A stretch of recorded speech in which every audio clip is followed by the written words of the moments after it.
Hello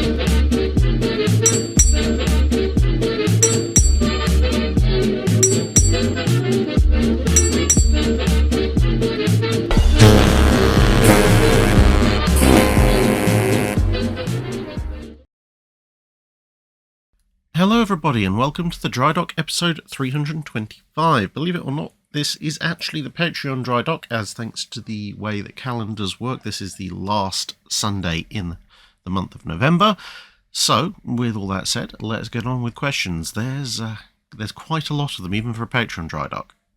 Don't Look Down the Barrel of a Loaded Cannon asks, I'd like to learn more about the Royal Marines during the Napoleonic era. In depictions I've seen, they're no more than nameless automatons akin to the stormtroopers you find in Star Wars. I know they had an organisation and command structure, but what was typically the highest-ranking Marine officer on board rated ships? And did Marine regiments or officers achieve a level of renown? Did a highly rated ship captain get to select the cream of the crop in terms of Marine units, or was it determined solely by the rear echelon brass? Well, if you want to look into a lot of detail about the Royal Marines in the time period, I'd recommend the book The Birth of the Royal Marines 1664 to 1802. Now, of course, that does kind of cut off halfway through the Napoleonic era, but that latter part of the book, covering the late 1700s and the very, very start of the 1800s, is going to give you a pretty good idea of what the Royal Marines were like in the main part of the Napoleonic era. And crucially, it's going to tell you how they got there. One thing it's important to note is that by the Napoleonic era, the Royal Marines were actually quite a professional organisation, whereas in the British Army, you could purchase a commission, as in you could just pay money to become an officer. Well into the Victorian period, in the Royal Marines, that had actually been done away with in the mid-1700s. In terms of the size of units and how many officers you'd get on a ship, the general rule of thumb at this point in time was one Marine for every gun on the ship plus officers. So technically speaking, on a 100-gun ship, you should have 100 Marines plus the officers. On a 74-gun ship, 74 Marines plus the officers, and so on and so forth. The system broke down a little bit at the lower levels with unrated ships and things like bomb vessels, which obviously wouldn't have all that many guns because they're centered around one or two big mortars, so they had to kind of improvise for that. But on a rated vessel, so a third rate, second rate, or first rate, for the majority of the Napoleonic period, at least until either the Caledonia class was introduced or one of the big Spanish first rates was recommissioned, you'd be looking at, roughly speaking, including officers, between 70 and 110 Marines total, give or take a little bit. But that could vary. So, for example, a flagship would carry more. HMS Victory, for example, carried 165 Marines at the Battle of Trafalgar. If the ships were expecting to go on a campaign where the Marines were expected to be part of landing forces quite significantly, so perhaps the fleet was preparing for a blockade and assault of somebody's island colony, then again you'd have more Marines aboard.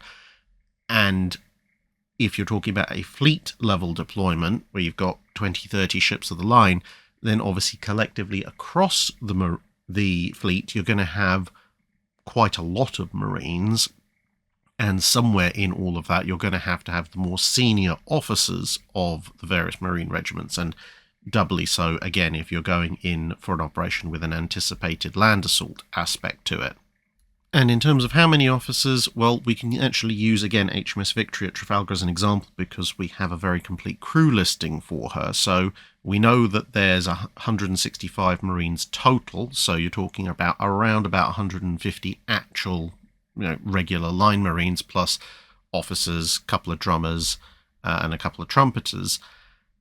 And within that mix, you have 4 sergeants and 3 corporals, so they will be in charge of individual detachments of Marines. You also have 3 lieutenants who are going to be in charge of larger groupings of Marines, and a single captain of the Marines. That's Charles Adair. And that's for a unit of that size. Now, of course, you won't necessarily have a captain of the Marines on a 74 gunner, for example. You might have a senior lieutenant, although depending on the ship and so forth, he might be referred to colloquially as the captain of the Marines, much in the same way as someone who's in charge of a ship might be referred to as the captain of the ship, even if they're only technically a lieutenant on an unrated vessel. In terms of renown for Marine regiments, that was a little bit difficult because, of course, they were constantly being split up and distributed across different ships. So unless they were taking part in a big landing operation, getting an entire regiment or similar unit to distinguish itself was quite difficult because they're not going to be in the same place at the same time. Detachments of Marines on specific ships could gain renown for specific engagements. Officers certainly could, because if a Marine officer, for example, had been in the lead or a significant aspect of a boarding party that had captured a large enemy ship, they'd get renown for that. And if they continued in that vein, both on land and at sea, they could build up a fair bit of renown for themselves. And finally, in terms of did specific captains get to select the best Marines? Officially, no. So wherever a ship was based in the UK, so for example HMS Victory, Chatham, that is where you would get your Marines, from the Chatham division. And of course, as a ship comes into and out of commission, whichever Marines are available. That's the official side of things. Unofficially, especially if you're talking something like a big first rate, that's going to take a while to be pulled out of ordinary and put into commission. And if a fairly prestigious captain with a fair amount of social and political contacts is earmarked for the job, then while he's not going to be able to, let's say, turn around and say, well, I want men from the Plymouth division on my ship, unless he's really, really well connected, and even then probably not, he might be able to go around to the senior Marine officers in Chatham and go, well, hey, look, who are your best men? Or I've served with this chap before, I think he's really good, can I have him? And sort of semi-officially dash kind of underhandedly be able to earmark his chosen men to be allocated to the ship. But that would depend very much on exactly what kind of connections you had and exactly what kind of era you're talking about, because the level of patronage, if you want to call it that, if you want to be polite, in the Royal Navy and how much influence it has waxes and wanes during the Napoleonic period. And of course it also depends on the officers, because if you have, so let's say, lots of social connections high in court or something like that, but maybe not so much political connections in the government, that might help you to advance to be a captain of a ship. But if the officer in charge of the Royal Marines at Chatham Dockyard just really doesn't actually care that much, then he might say, well, look, all the people you've asked for already earmarked for other ships, whether or not they actually are, I'm going to just give you the best that I think should be assigned to this ship. Conversely, you might have relatively little connections at court or in the government, but if you'd fought courageously alongside Marines in the past, and this was known within the Marines, and perhaps even the senior officer had fought with you in the past or knew someone who had, then even with relatively few connections, if you went and had a quiet word and maybe a drink or two, they might be amenable to the idea of giving you a few choice men. Eric Van Dooting asks, are there any details known about why the Japanese brass decided to convert Kitakami and Oi from torpedo cruisers to fast transports so soon after they were originally converted? I always found it ironic they were taken in for their second conversion just as the Guadalcanal campaign was beginning, and they arguably would have been at their most useful in their torpedo cruiser configuration in that campaign. Well, bear in mind that when they were converted to transports, they still had 6 of the 10 quadruple launchers aboard, so they still had quite a decisive torpedo armament, even if not necessarily the absurd one that they had very briefly. But you've got to think about what's going on in the immediate aftermath of Midway. The possibility of a major decisive battle doesn't really seem to be on the cards for the Japanese Navy in those following months. Yes, they want a decisive battle in principle, but they definitely don't want one in the summer of 1942, just after most of the Kido Butai has been sunk. And a pair of small, fairly vulnerable light cruisers that are essentially just massive torpedo batteries for said decisive battle are therefore pretty useless. Almost any other type of warship can have some other purpose, but in their purely torpedo role, they're just going to be sitting around. Meanwhile, anticipating that the Americans are probably going to attack them somewhere or other, the Japanese are sitting there going, yes, logistics, that's a thing. And they desperately need transports.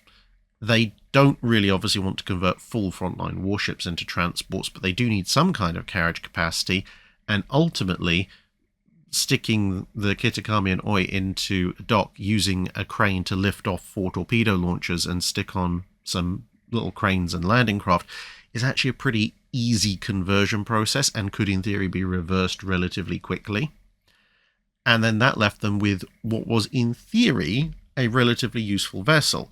It was fast, so it could dodge through air power and so forth. It could also act as either a self-escorting transport, because it was still relatively large, with a useful cargo, or as a heavy escort for a convoy, because of course it has some guns and plenty of torpedoes, so it can see off surface attackers. And of course, it's fast enough to dodge most submarines, and technically, at 5,000-ish tons might be able to engage in a degree of anti-submarine warfare itself, although you probably don't want to leave that to the destroyers, so it's a better bet. And of course, with decent capacity and high speed, if she's not operating with convoys, then she can transport a decent amount to and from various places repeatedly. If she's, obviously you're not going to run at 30 plus knots just because, but you can probably make 2 transport runs in the time it would take a regular freighter to do 1, and you then potentially have the possibility of using it as a fast transport right up to the front lines, although in the event they didn't end up exercising that option during the Guadalcanal campaign, at least in the latter stages when they were available. Felix B asks, how many, as in the percentage, of sailors during the Napoleonic Wars had been pressed into service? Unfortunately, it's a subject that is very difficult to quantify, but is also still under quite a lot of debate and discussion in the naval history world. And you'll see figures all over the place. It varies quite a bit even in the Napoleonic Wars. The early part of the Napoleonic Wars, it's generally accepted there were a lot fewer impressed men in the Royal Navy, whereas towards the end of it, there was a higher percentage. But exactly what those percentages are, you can find some authors who will argue for a very, very low percentage, something in the region of 10 to 20% of men being impressed. And you'll find others who at some points will say, well, 75% of everybody was impressed. Now, you can apply some rationale to look at the outliers at least. 75% is absurdly unrealistic simply because the Royal Navy maintained a fairly high standard of professionalism throughout the Napoleonic Wars, and if 3/4 of your crew are there unwillingly, and potentially also involves a percentage of people who've never really actually been on a ship, because obviously the press gang would prefer to take sailors from merchant ships and so forth, but they weren't necessarily too picky, especially when times were tough, then discipline, morale, and professionalism, your ability to fight a war, would nosedive, and we don't see that. So it's essentially, I think, impossible that 75% of all sailors at sea were pressed. The flip side at the lower end of things is that it's actually very difficult, even with access to the Royal Navy's muster rolls, to tell how many men were actually pressed into service, because you technically weren't in Royal Navy service until you went up the gangplank onto that ship. So with the fact that impressment generally was not necessarily the world's most popular thing, and the fact that if you were pressed into service, that's it, you're aboard ship, whereas if you volunteer for service, you get an enlistment bonus and a few other nice concessions, then you would very often find that a certain percentage of men who'd been captured by the press gang ashore, by the time they get to the ship, they have magically volunteered for the Royal Navy. And then at that point, given that they're volunteering under duress, realistically, probably they should be counted towards the numbers of pressed men because they wouldn't otherwise have actually volunteered for the Navy. But it's almost impossible to work out how many of those there are, at which point very, very low estimates, like 10 or 15%, are probably being overly generous to the Royal Navy. And on top of that, it's also, when you look at percentages, are you looking at overall percentage of sailors, or are you looking at overall percentage of men aboard a Royal Navy ship? And you might think that should be the same thing, but it's not. Because remember, on Royal Navy ships at the time, the crew were in the Royal Navy and paid from when the ship commissions to when the ship pays off, i.e. when it completes its voyage, its assignment, whatever you want to call it. And that could be years, it could be a few months, it could be anything in between. Now, obviously, officers and stuff are a different matter, but we're talking about the rank and file. So if you have a bunch of pressed men aboard, and as I said, some of them are going to be unskilled, most of them are not going to want to be there, and most of them are probably not going to have changed their mind by the time the ship finishes its voyage. So when your ship pays off, the vast majority of pressed men are probably just going to want to go back home. So they're essentially one voyage men. A few will hang around, but not too many. Whereas the volunteers, unless the voyage has been particularly bad, are probably going to sign up again for another ship, doing another mission. And so you theoretically could have, let's say, taking an arbitrary figure, 50% of all actual sailors in the Napoleonic period Royal Navy might have been pressed, but their actual impact on number of men aboard ships at sea could be considerably less than that, because, again, using arbitrary figures, let's say the more volunteer types, the people who actually want to be in the Navy, let's say they enlist for 4 separate voyages, and for sake of argument, the pressed men just go for the one that they've been forced into, and then they all go home. That means that 50% of all individual sailors were pressed, but aboard a Royal Navy vessel, you're going to find a far, far higher percentage of volunteers. So you might end up with perhaps some of the higher figures for total numbers impressed being correct, but simultaneously also the relatively lower speaking numbers of figures for actual numbers of pressed men per ship also being correct. As I said, the extreme outliers, 10 and 75%, are probably not accurate. But if I was to sort of, put my finger to the wind and hazard a guess, over the total Napoleonic War period, I would estimate that maybe 40 to 50% of all sailors on an individual basis were probably pressed into service, but that on a typical Royal Navy vessel, you might, even at the worst of the Napoleonic Wars, you might only find 25 to 30% of the crew actually being pressed men, and outside of the crisis points, maybe 15 to 20% would be pressed men. And of course, that's also going to vary quite considerably depending on where the ship was crewed. But I think that's probably more likely to be accurate than not. PRGM Horse asks, let's continue on from my question from last month about the hand-waved 3-year delay to the Washington Naval Treaty. If we go with your answer that everyone will just keep building during it, let's say that the G3, Amagi and Lexington class successors are allowed to be converted into carriers in the same 5-5-3 ratio as other capital ships. How does this change things? Well, speaking very broadly, for the Japanese, probably not a huge amount changes, because they're most likely at that point going to be converting the keys, which are within shouting distance of pretty much the similar dimensions to the Amagis. So, look at, well, what would have been Amagi, but look at Akagi in real life. For what they could accomplish with that. They may get a little bit more out of the conversion because the keys are, of course, designed to be somewhat more heavily protected than the Amagis, which means there's a little bit more weight to lose, which means there's a little bit more weight to put into aviation facilities.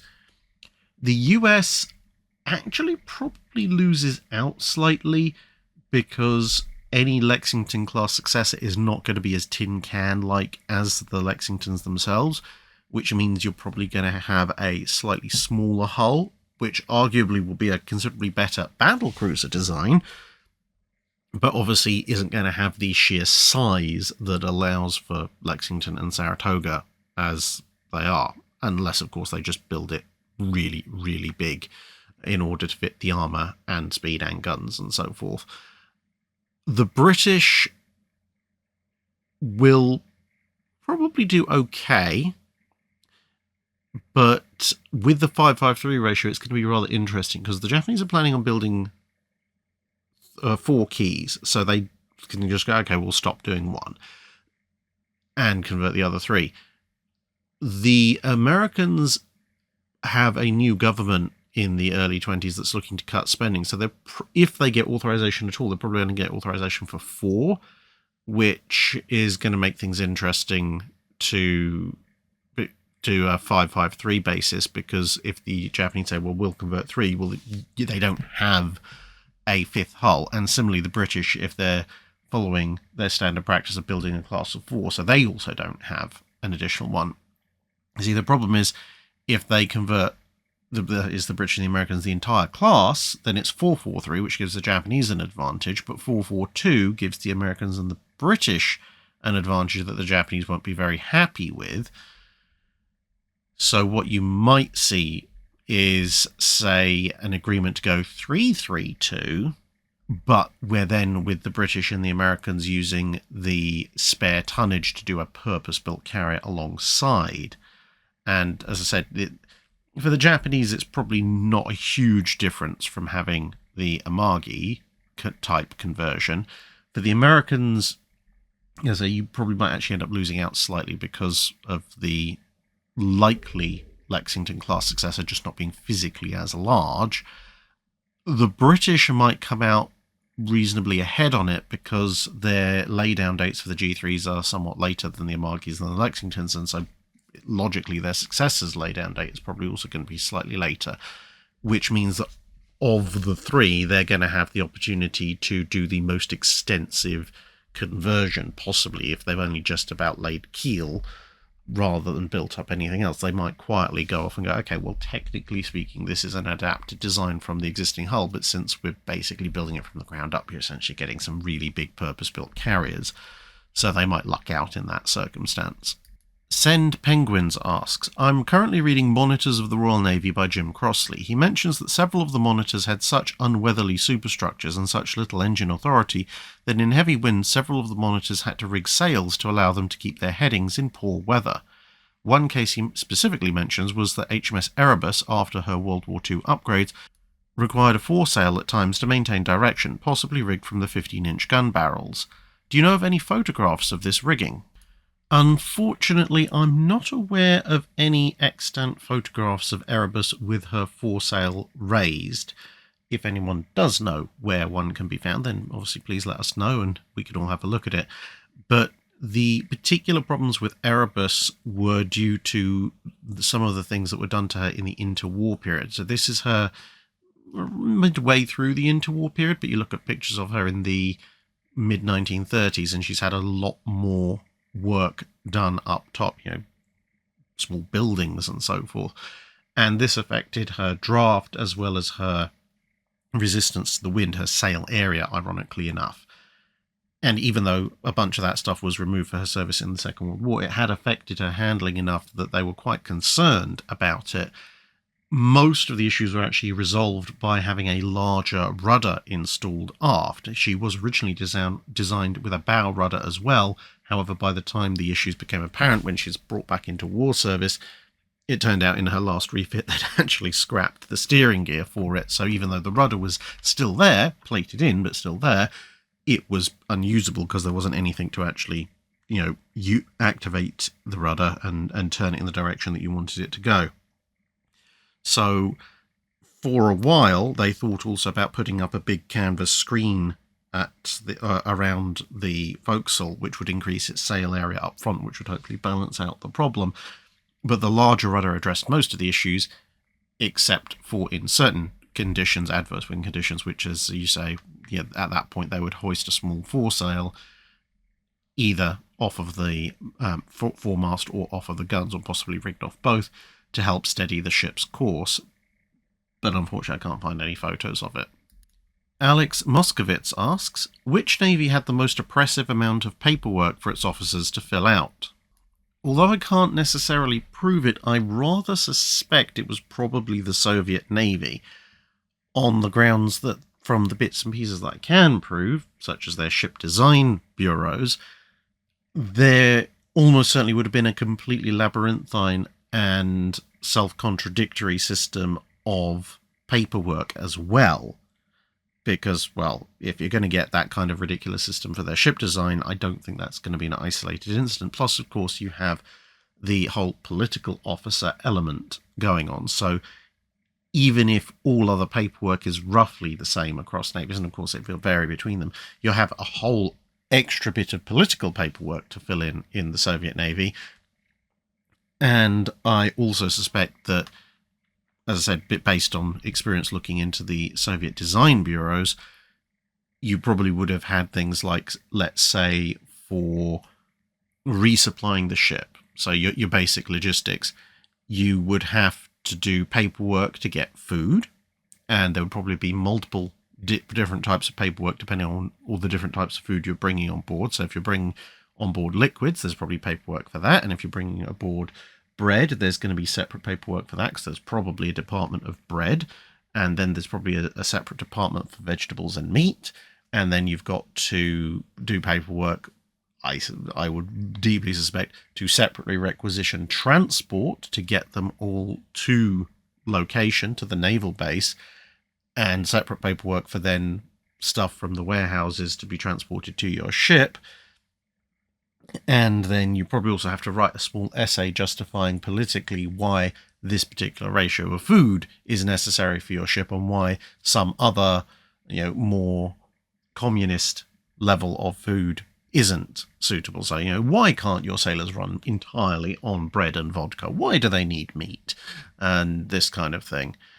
As I say, I don't know anything about the true levels of Soviet paperwork, but I'm inferring that based on what I do know about other areas of Soviet naval departmental oversight and internal warring, which goes far beyond even the machinations of Buord in the States, let alone anywhere else. J. Mace asks, in a previous Drydock, you mentioned that while David Beatty was not a good fleet commander, he was good at getting things from politicians for the Navy. In your opinion, what are the top 10 naval commanders when it comes to getting things from politicians? I don't know if a top 10 would be viable without a huge amount of research, because there are quite a lot of officers who are quite good at getting things out of politicians, and some of them were actually also pretty decent sea officers as well. However, and this is the reason why it would take a lot of research and comparison, how they did it varied quite considerably over time. So taking the Royal Navy as an example, Admiral Hawke, as you can see here, was a very effective officer at sea, but also quite good at getting things from the Navy on the political side, simply because he spent time as an MP back in the day, where you could essentially buy your way into Parliament in some boroughs. And this was a thing that a number of Royal Navy officers of the time period would do. In times of peace, when their services weren't necessarily required in the Navy, they might spend half a decade or a decade, or perhaps multiple intervals, as politicians. And as politicians, with the degree of fame and so forth that came with the fact that they were serving naval officers, often with a number of victories under their belt, they could then stand up directly in Parliament and go, well, actually, I think we should do this. And the reason I think we should do this is because I've been there and done it. And if any of you idiots want to argue with me, well, firstly, you don't know anything because you haven't been out there. You haven't served in the Navy, so I'm telling you that you're ignorant. Also, I've served in the Navy and I've seen combat, and this is kind of more of the underlying implication than strictly stated to their face, but the implication was there of, if you annoy me too much, I may or may not challenge you to a duel, and depending on the time period, obviously, and therefore, an experienced naval officer who's seen, years of service, possibly multiple battles, is very likely to win that duel, so maybe don't push your luck too much. And hence, some other politicians will be like, yes, of course, we will vote through some additional money for the Navy, please don't kill us. Whereas if you look at Admiral Fisher, he couldn't go and be in Parliament because he was a career naval officer, but through sheer force of personality, as well as press leaks, as we would call them today, and constantly threatening to resign, he was able to browbeat politicians most of the time into giving him most of what he wanted. And then, of course, you have times when royal family members were part of the Navy. Now, in the latter stages of the Victorian period and into the 20th century, that doesn't necessarily make quite as much difference, but wind back earlier to when the monarchy still had quite a lot of power, and it does actually make quite a huge difference. So, for example, when Charles II was king, the man who would eventually become James II, his brother, was a senior officer in the Royal Navy. And he was actively fighting in things like the Anglo-Dutch Wars. He was actually, despite his Catholicism, which at the time wasn't particularly popular in the UK, he was, well, it wasn't technically the UK at that point, it was England, but never mind. He was actually a very popular admiral, far less popular as a king, for basically exactly the same reasons. But at that point, he could just turn around and go, yo, bro, I need a few more ships, please. And Charles II would be like, sure, if I give you 4 more great ships, will you stop interrupting my partying? Cool, excellent. Right, there you go, have some ships. And off he'd go back to his parties. So very, very good at getting things out of politicians at that point was good old James. And you see this to a greater or lesser extent in various other navies as well, where some officers are simply high-ranking aristocrats or even royalty, and they can just go over the heads of pretty much everyone else to say, hey, I want this. Others have not so much come up through the ranks, but they're more widely connected at a lower level, so they can trade favours rather than going over people's heads. And then still others perhaps won't have necessarily a huge amount of political sway just for who they are, because of family connections and so forth, but they might have a very good public reputation, which they can then leverage against the government if the government doesn't give them what they want. So the latter examples, you can see some of the successful captains from the War of 1812 in the US Navy, the ones who would stick around for a while in US naval service, were at times able to leverage their public reputation and experience over Congress to get Congress to hand over funds and so forth, when Congress perhaps rather would not prefer to do so. ACC asks, after the World War I, Churchill justified the storming of the Dardanelles by arguing that the campaign didn't exercise the necessary stick-to-it-iveness, and that the losses were largely irrelevant because the operation was designed to make use of a fleet of obsolete and otherwise useless ships. The effort failed, but in the period covered by the Channel, what was the most successful use of a fleet of obsolete ships in war? I think it's quite a difficult one to answer, especially because you have to try and define what do you mean by obsolete. For example, you could argue that the US Standard Battle Line was obsolete in World War II because it was nowhere near fast enough to keep up with the carriers, and 1v1 they couldn't stand up to modern fast battleships, therefore obsolete, but very successfully used in primarily, admittedly, shore bombardment operations, but supporting the Pacific push. The flip side to that is that quite a lot of them were heavily refitted with modern radar, fire control, anti-aircraft guns, etc., So could you really say that they were fully obsolete at that point, rather than just a little bit slow? It's a difficult one. Similarly, you could look at the Anglo-French fleets deployed to the Crimean War, which you can see pictured here. Now, you could argue that the first wave of ships that were sent in, especially to the Baltic, being primarily sail-driven, because although there had been a naval arms race between Britain and France that had resulted in quite a lot of steam-powered ships, the first waves of ships sent in were primarily still sail-powered only. You could argue that those ships had been obsoleted, as in they weren't necessarily the most capable frontline combatants, because those would have had just as many guns, potentially more modern guns, and steam power, although broadly speaking they would have looked very similar.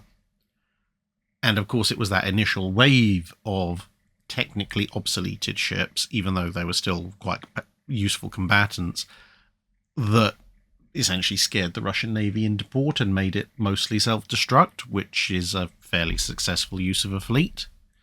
But then, as I said, if you put the sail-powered ships and the steam-powered sailing ships up against each other in a battle line, the steam power only really becomes relevant if the wind is not with the sail-powered ships, because firepower and hull-wise, they're very close to each other. And although it wasn't a full fleet, the Russians actually made pretty good use of some of their pre-dreadnoughts during Operation Albion, the German incursion into the Baltic in the First World War. And for that matter, when they used their pre-dreadnoughts against Goeben in the Black Sea. So I'd probably, although individually they're not full-scale fleets, I'd probably nominate as the safest bet the Russian use of their pre-dreadnoughts in the First World War. Capitano Lorenzo asks, the French. Their naval designs, engineering and overall concepts span the spectrum between brilliant and innovative to confusingly eclectic and hideously ugly, with much in between. I mean, no disrespect to our French friends at all, but has any other country provided the naval world with such an unusual and frankly rather entertaining spectrum of design history? The French just appear to think rather differently. Not that that's necessarily a bad thing, just different. No, I think the French pretty much have that one in the bag, because yes, there have been some really weird and wonderful things that various navies have come up with, like the Popovs, the Russian circular coast defense ships, and so forth, but usually there's a reasonable design lineage that most navies tend to follow, and you kind of see it being modified over time. And whilst almost every navy does have its random offshoots, they tend to be relatively few and far between. Whereas the French Navy pretty much lurches in waves from ships of magnificent beauty and incredible efficiency, like the Dunkirks or the Richelieus, over to ships of hideous ugliness and extremely questionable utility, like some of the French pre-dreadnoughts. And there's usually very, very few French ships I find that, especially in the age of steam and steel, and to a lesser extent in the age of sail, which you can point to and just go, yeah, it's all right. The French either tend to produce something that's really good or utterly terrible. And I think, especially in the ironclad era and then the age of steel, it's because they face a rather unique set of circumstances. In the age of sail, they have the resources in terms of wood and design craftsmanship, etc., although they might be lacking in experienced crews and occasionally funds. But broadly speaking, France in the age of sail and before can keep up with almost everybody if it wants to, but has distractions of being also a major European land power. Whereas in the ironclad era onwards, the French Navy progressively suffers from aging and undersized infrastructure, combined with very often lack of funding, but also the French government, and to a certain extent the Marine Nationale as well, wanting to retain a place on the world stage. And that's a very particular set of circumstances which forces technological innovation, which often results in the French coming up with a number of developments that are ahead of everybody else, like, say, working quadruple turrets, electric drives for the turrets in the pre-dreadnought era, and the magical boilers that the French have in the late 1930s, i.e. forced circulation boilers instead of natural circulation boilers.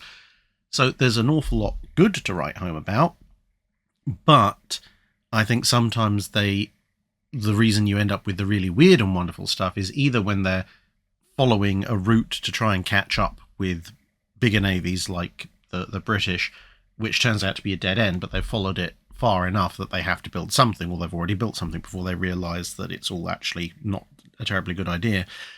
Or you end up with some constraint or other that leads to a domino-like effect on a whole range of other issues, which then leads on to the final outcome being this mashup of lots of different things that nobody really ever wanted, like sort of Hoche through to roughly Souverain and Iena in the pre-dreadnought design period.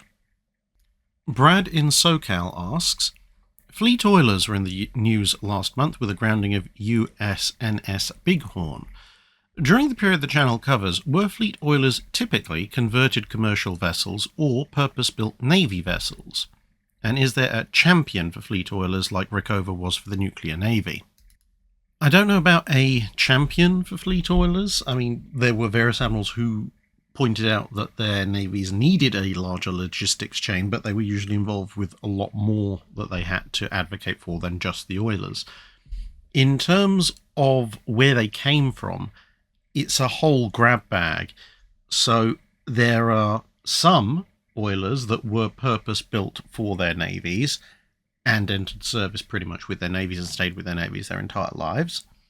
There were some oilers that were built, technically speaking, by private companies, but with significant subsidies from the navy of the nation in question, partly to have influence on the design and partly essentially to give them an option on taking them up out of commercial service and into naval service if-when the need arose.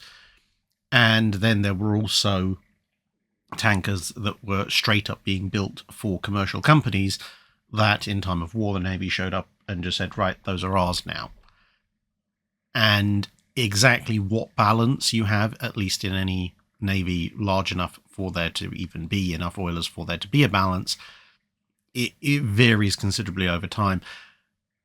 You also have the slightly weird one of some oilers were built to Navy specifications, but then leased out to commercial companies, either with commercial crews or potentially with naval crews, or in the Royal Navy's case, Royal Fleet Auxiliary crews. But essentially, they would be naval vessels built to naval spec, sometimes with, as I said, naval crews, but running essentially commercial profit-making services during times of peace, because that essentially took the wages and maintenance bills off of the Navy, but left them the option to go, hey, we're having that back in time of war.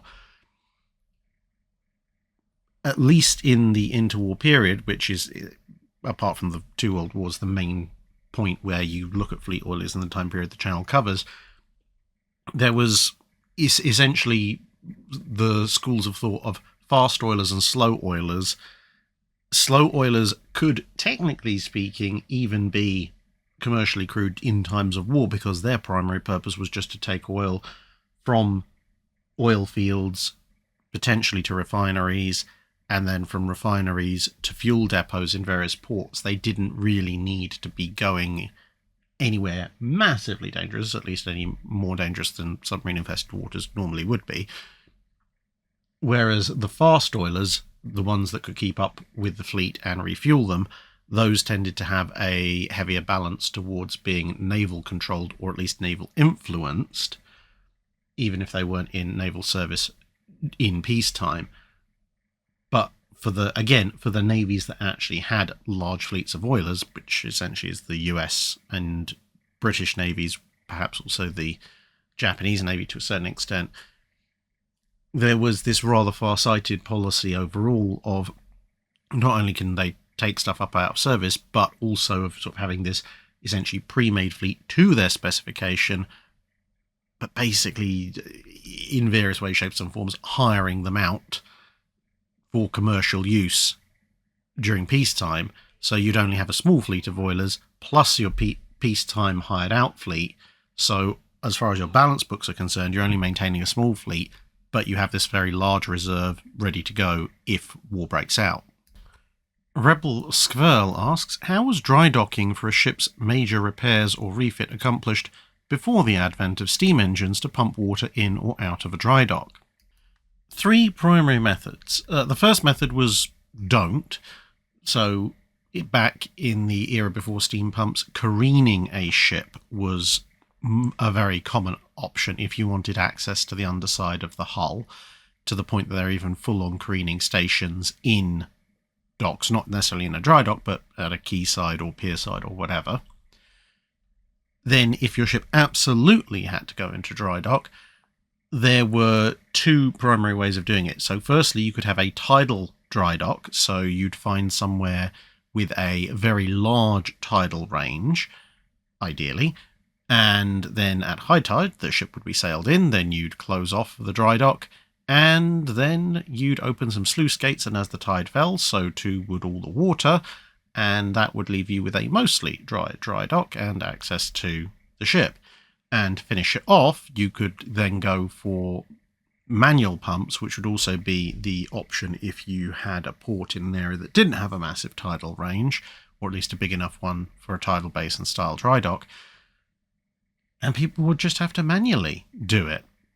Now, this isn't, bucket brigade style operations. This is a bit more substantial infrastructure, and of course it varies depending on the time period exactly what they're using. But a typical dry dock pump for manual use, well, there'd be more than one of them, but essentially imagine a pump that's connected to usually 2 or 4 extremely large rotation wheels, each of which has a crank handle on it, and each crank handle might be operated by, well, on a small scale, 1 man per wheel, but usually 2 to 4 men, to generate quite a lot of rotational energy or torque, which would then drive the pumps. And of course you could have those powered by other means as well. So you could have them powered by animals, for example, if you didn't want to use literal manpower doing that.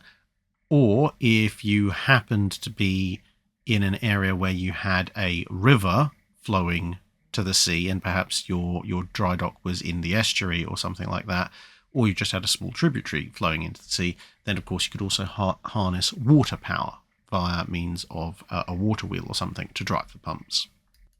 Adani and Becky ask, based on what you've learned over the past years, which military leaders in the period the channel covers are you significantly more impressed with, and which are you significantly less impressed with?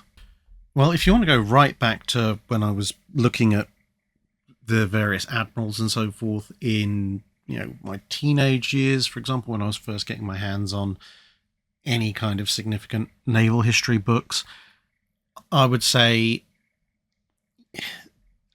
shockingly, my estimation of Beatty has just continued a massive downward trajectory, but simultaneously my estimation of Jellicoe has gone up and up, because back in the 90s, and basically the 90s, when I was getting my hands on my first history books, a lot of the stuff, especially a lot of the older stuff, which libraries would tend to have, essentially went with the bold Beatty and timid Jellicoe narrative, which Beatty and his supporters tried to sell in the Royal Navy in the 20s. And obviously, if that's your first exposure, that's kind of what you're initially going to think of. But the more and more detail you find, whereas the more and more research you do, the more and more you realize that actually Jellicoe was a very, very sharp tack when it came to managing a fleet in battle. And the more and more you look at both what Beatty did in various actions and training exercises, etc., the more and more you realize he was a man who was eminently suited for a political position, very, very high up the ranks, and he was a man who was eminently suited as a captain or an able subordinate in a single ship action or a small squadron action. he was absolutely not material for a flag officer in the First World War, in charge of anything, more substantial than a single vessel. And, well, unfortunately, that is the exact time period he was in that kind of position. But likewise, when you look at the US admirals, although, as I've said before, I don't think Halsey was a complete idiot, but I think he definitely had his time, and by the end of World War II, his time as a frontline commander was probably up, whereas my estimation of people like Spruance and Fletcher has gone up, again, with the more research I've done on them, because essentially it's kind of like the same thing with the Jellicoe and Beatty situation. Halsey, being the big brash upfront admiral, has had, well, both the public eye and plenty of propagandists for him over the years, which influence the sort of, if you like, pop history style stuff. But the more and more you dig down into the quieter admirals who don't get quite as much attention, the more and more you appreciate why they got to those positions and why they stayed in those positions despite not having the same kind of publicity and contacts that some of the more, gregarious admirals might.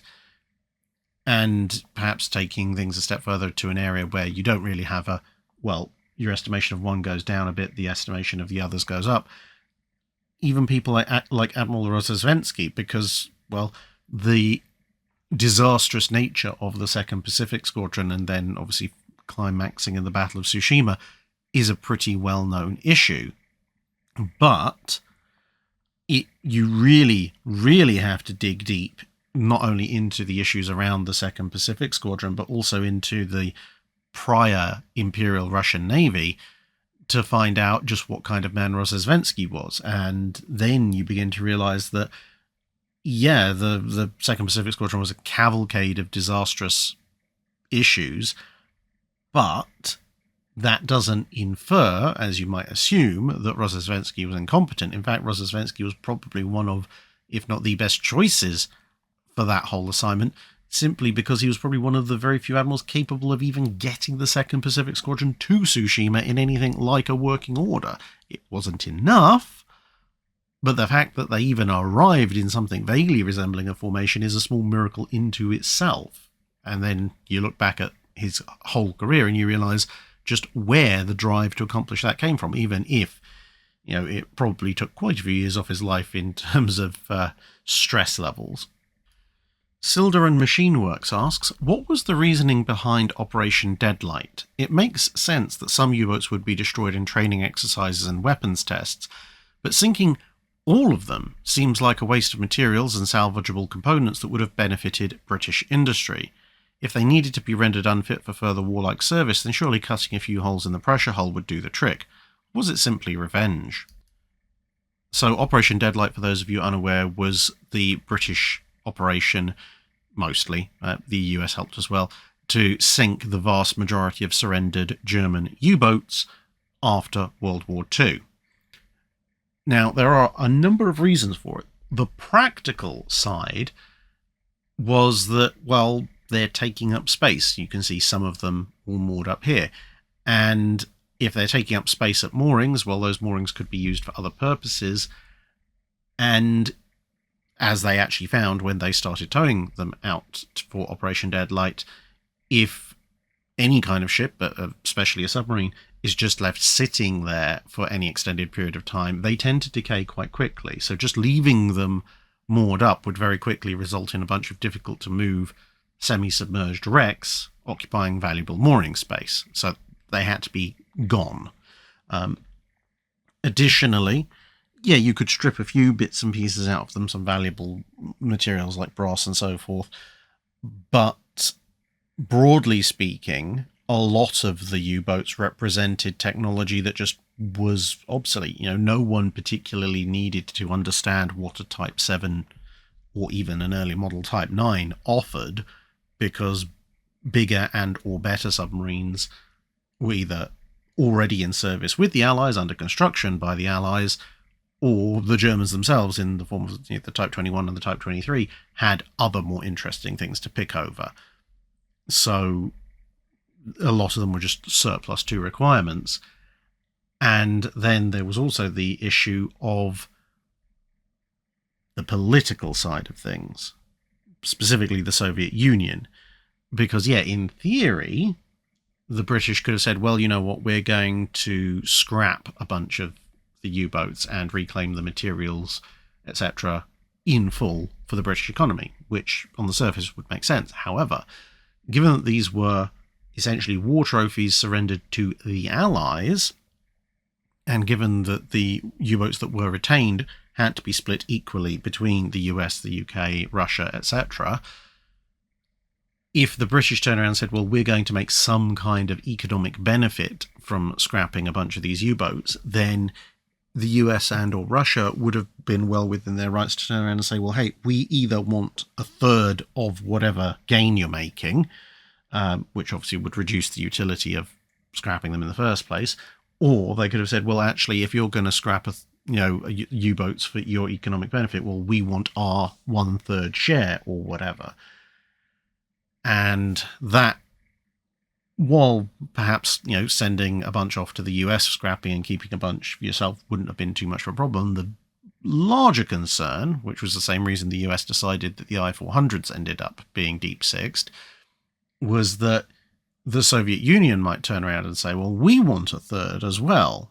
And given that the Soviet Union historically already essentially put a bunch of Type 21s into service as soon as they could get their hands on them, there was serious concern that if you just handed over, 1/3 of all surrendered operational German U-boats to the Soviets, ostensibly for scrapping, they probably wouldn't be scrapped. They'd probably just be either inducted into the Soviet Navy immediately as operational subs or used as spare parts for a smaller number that were, which obviously would be a bad thing for the Western Allies at that point. Whereas if they're just all sunk, nobody benefits, no one can claim any. Greb asks, early in American battleship construction, they had a 13-inch main battery, but they later switched down to 12 inches with the USS Iowa BB-4. Why was this? The Germans did the same thing with the Brandenburgs, going from 280mm down to 240mm with the Kaiser Friedrich III's. Did the British do this at a similar time as well? Well, it's a slight misnomer, unfortunately, that the US switched to 12-inch with the Iowa BB-4. In fact, although Iowa follows on from the Indianas, which had the 13-inch armament, the choice to go down to 12-inch in that particular case was because they were told, the US Navy was told, trade something off for greater range. And initially it was proposed to trade off armour, but they instead decided to trade off firepower. But when you look at the Kearsarge and Illinois classes, which came after the Iowa, they went back to the 13-inch armament. They only switch over permanently to the 12-inch with the Maine class, which is a little bit later on. But yes, the Royal Navy did a similar kind of switch down. So the Royal Sovereign class had 13.5-inch guns. The Majestics and follow-on had 12-inch. And as you mentioned, the Germans went from 11 down to 9.4. Now, broadly speaking, this is all happening around about the mid-1890s. A little bit earlier for the British, because they tend to be ahead in this kind of thing, and a little bit later for the Germans and the Americans, who are still, industrially speaking, catching up. But it's all pretty much for the same reason when the permanent switchover occurs, although for the Germans they would revert a few classes later for other reasons. But what it comes down to is advances in metallurgy and advances in propellant meant that you could now have a smaller gun which could shoot a shell faster and therefore further. And by being in a smaller gun, although the greater speed meant that it went further and hit harder, the gun also weighed considerably less. Now, exactly what the weight difference was depended on the Navy in question, switching down from a 13.5-inch 30 caliber to a 12-inch 35 caliber between the Royal Sovereigns and the Majestics offered quite a lot of weight saving. Switching from the 13-inch to the 12-inch 40 between the Illinois and the Maines only saved about 10 tons per gun, but hey, that's 40 and a bit tons just in the gun weight overall, let alone the overall weight of ammunition and all the other ancillary stuff that goes with that.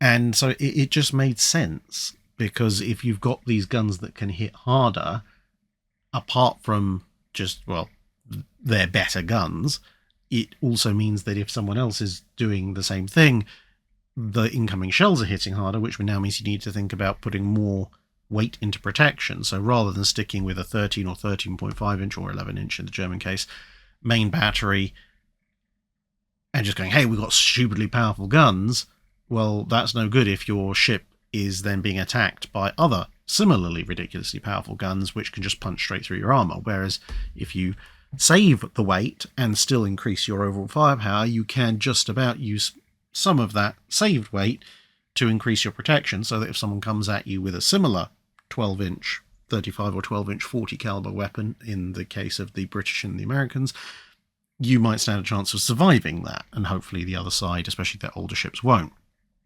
For the Germans, going from the 11 to the 9.4 inch, that was a bit more of a drastic drop, but that was also predicated on a wide variety of things. There's hints, as I mentioned in the Rise of the Imperial German Navy video, that perhaps they were looking at standardizing with their armored cruisers to try and make commerce raiding potentially a thing, although that's more inferred rather than directly stated in most sources.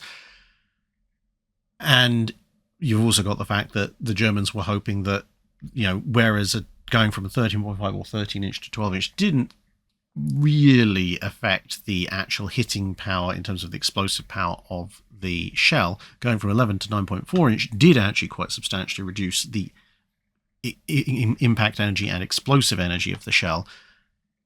But what the Germans were hoping for was that going down so radically, they would actually improve their rate of fire to the point that, yes, each individual shell might hurt less, but they could hit you with more of them quicker.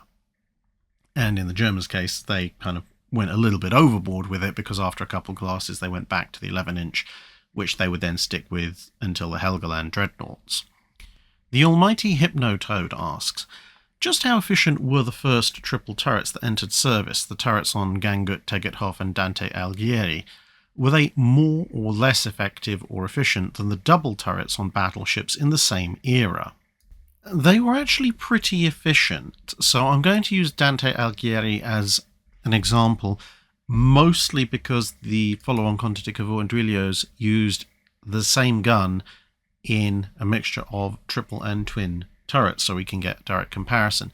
But there's a few other comparisons you can draw as well. For example, Dante Alighieri is about 20,000 ton displacement. It's actually just under, but near enough as makes no difference. A contemporary of hers, the Colossus class in the Royal Navy, is pretty much about the same in terms of displacement, within shouting distance in terms of length and beam. And the Colossus class, although admittedly it carries an extra inch of belt armor and generally speaking is just a little bit better protected, the Colossus class only carries 10 guns in 5 twin turrets, and of course carries 2 of those on an echelon wing turrets. So it has a 10-gun broadside on a very narrow bearing, and more generally speaking an 8-gun broadside, whereas, as I said, for pretty much the same displacement, albeit with fractionally less protection, Dante Alighieri gives you a 12-gun broadside over a very wide arc. And to be honest, at that point you could actually lose one of the turrets on Dante Alighieri, which would make her a considerably lighter vessel, and you still have a 9-gun salvo over a very wide arc, which is still one more than the Colossus would have over a wide arc, and only one less than it has on a very narrow arc. So that gives you some idea of efficiency. But also, when you look at the overall weights, the 2-gun turret that you have in the Cavours and the Duilios weighs about 500 tons. The 3-gun turret, which you find in the Cavours, the Duilios and the Alighieri, doesn't weigh a third again as much. So obviously in the later ships they're differently protected, but you'd expect, on very, very basic principles, which would turn out to be wrong, that if a 2-gun turret weighs 500 tons, well, you think, well, that's 250 tons per gun, so a 3-gun turret would be 750 tons. In fact, even directly comparing the ships that have 2 and 3-gun turrets, the Cavour and Duilios, their 3-gun turrets only weigh 670 tons, so 170 tons more, as opposed to 250. So there's an 80-ton efficiency saving there. And the Alighieri's turrets, because they are slightly less well protected, are only 645 tons. So, whereas the 2-gun turrets cost you, as I said, about 250 tons per gun, the triple turrets only cost you 223 tons per gun. And on the Alighieri, you're only paying 215 tons per gun for the triple turrets. And in terms of rates of fire, well, pretty much everyone at this point is averaging around 2 rounds per minute, and that really doesn't change whether you're looking at the twin or triple turrets in Alighieri, Cavour and Duilio. So you're not really losing out all that much on the firepower side with this, but you're getting, as I said, more guns, wider arc, and per gun it's actually costing you much less in weight. Texas and La Choc asks, reading Masters of the Air, it mentioned that the famous nose art that adorned B-17s and B-24s, etc. in the US Army Air Force was prohibited in the Navy and Marines. Why is that? I think it's actually more the other way around, to be honest, because when you look at the general practice across the board in World War II, the US Army Air Force, particularly the 8th Air Force, is actually quite notable as being pretty much the only one that, by the rules, actually accepts and encourages nose art. The Royal Air Force and the Fleet Air Arm, for example, not particularly great fans of it. For the most part, the Luftwaffe, the Regia Aeronautica, and the Red Air Force also not particularly great fans of it, and of course the US Navy and US Marine Corps aren't either. The USAAF, or USAAF, enough A's, they're the ones who are the exception to the rule by saying, yeah, come on everyone, draw what you like pretty much to encourage morale. And, well, given the kinds of missions the 8th Air Force was flying over Europe, it's no wonder they were kind of like, yeah, we can pretty much give them any morale boosters that we can find. Whereas for the US Navy and US Marine Corps, they stuck with the kind of party line across the board, which was, no, you're not having nose art. We want everything to be within certain standards. And there are probably also a bunch of practical and more prosaic reasons for that as well. Although you might have an assigned aircraft on carrier operations, if your aircraft is down for maintenance, you might very well be assigned a spare, or in the middle of combat ops, if, say, an aircraft has been recovered damaged but the pilot is injured or dead, and your aircraft is a write-off but you're fine, you might then well be told, well, you're getting in that aircraft because we need all pilots on deck. And, of course, aircraft on a carrier tend to have a lot more maintenance issues. They're much more maintenance intensive than aircraft on land simply because of the hostile operating environment they're in. So having to swap around from aircraft that you might be allocated to other people's aircraft or spares would be a lot more common. Therefore, while you would have an attachment to your aircraft, it may not be quite as strong as, say, a bomber crew that are only flying in that bomber for dozens of missions on land. And I think on a more prosaic level as well, squadrons at sea, especially US Navy, US Marine Corps squadrons, tend to invest quite a lot in their squadron identifier, their squadron badge, artwork, whatever you want to call it. And obviously later on, especially in peacetime, you might see that displayed quite prominently either on the tail of an aircraft or as a badge on the side, as opposed to individual pilots' markings. That's less the case perhaps in somewhere like the Fleet Air Arm or the Royal Air Force, where obviously the squadrons do have badges, but they're not quite as flamboyant as the American ones. But I suspect for the USN and the USMC, it may be that a lot of their energy is going into their group identity as a squadron rather than their individual identity as an aircraft or an aircraft crew, which, again, to a certain degree makes sense, especially when you're contrasting 4-engine heavy bombers that might have 6, 7, 8 or more crew with naval aircraft that are usually one-man aircraft, and even in the case of something like an Avenger, there's only 3 people. Togfather asks, you've often said that effective salvo firing requires at least 4 guns per salvo. Can you explain why 4 is considered the minimum, and how do ships with 6 main battery guns, like the Arethusas, the Renowns, or Gneisenau, if she'd made it into service with her 15-inch guns, handle salvos? Do they just fire in threes, knowing it's suboptimal, do a 4 and a 2, or just hold until all 6 guns are ready and then send a full broadside downrange? So I've recently covered in the Drydock the 3 versus 4 gun question. I might develop that into a fun Friday in a bit more detail at some point in the future. So, having answered that recently, I'll move past that. But in terms of ships with 6 main battery guns, it depends if you're looking at a capital ship or not, because with something like the Arethusa's with 6-inch guns, it doesn't actually make too much odds. You can fire a full salvo of 6, because with the rapidity of fire you have with the 6-inch gun, you can just go, okay, well, we'll fire a full salvo at, let's say, 15,000 yards. The next one will elevate and fire at 17,000, and the one after that will elevate and fire at 18,000.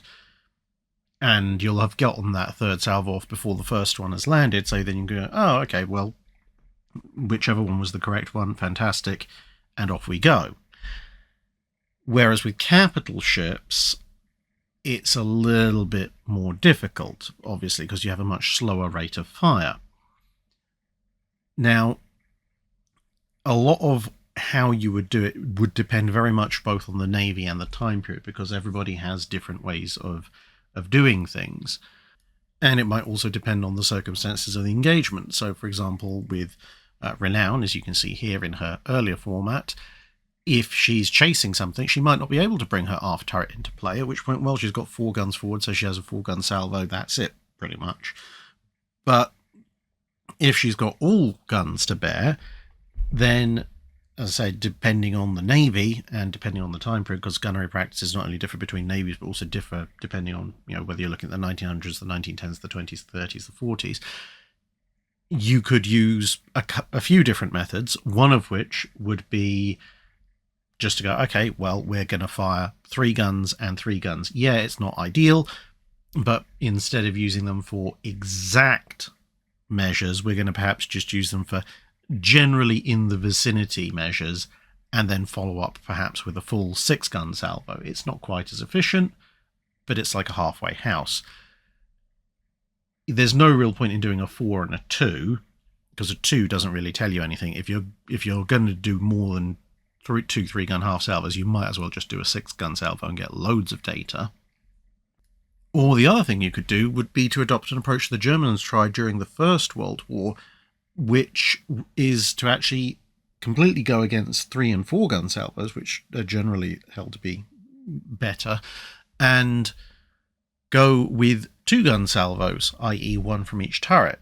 And the idea there would be that you would fire them in what you might call a ladder, but with enough spacing that even if one of your shells goes a little bit rogue, you're not going to confuse it with the others, or you just space them out enough so that when they land, you go, okay, well, however those 2 landed, that's from that salvo that was aimed at this point, and just hope that you can, if one of them's gone a bit rogue, you can correct with the later one. So in that example, you might go, okay, we have an incoming enemy ship.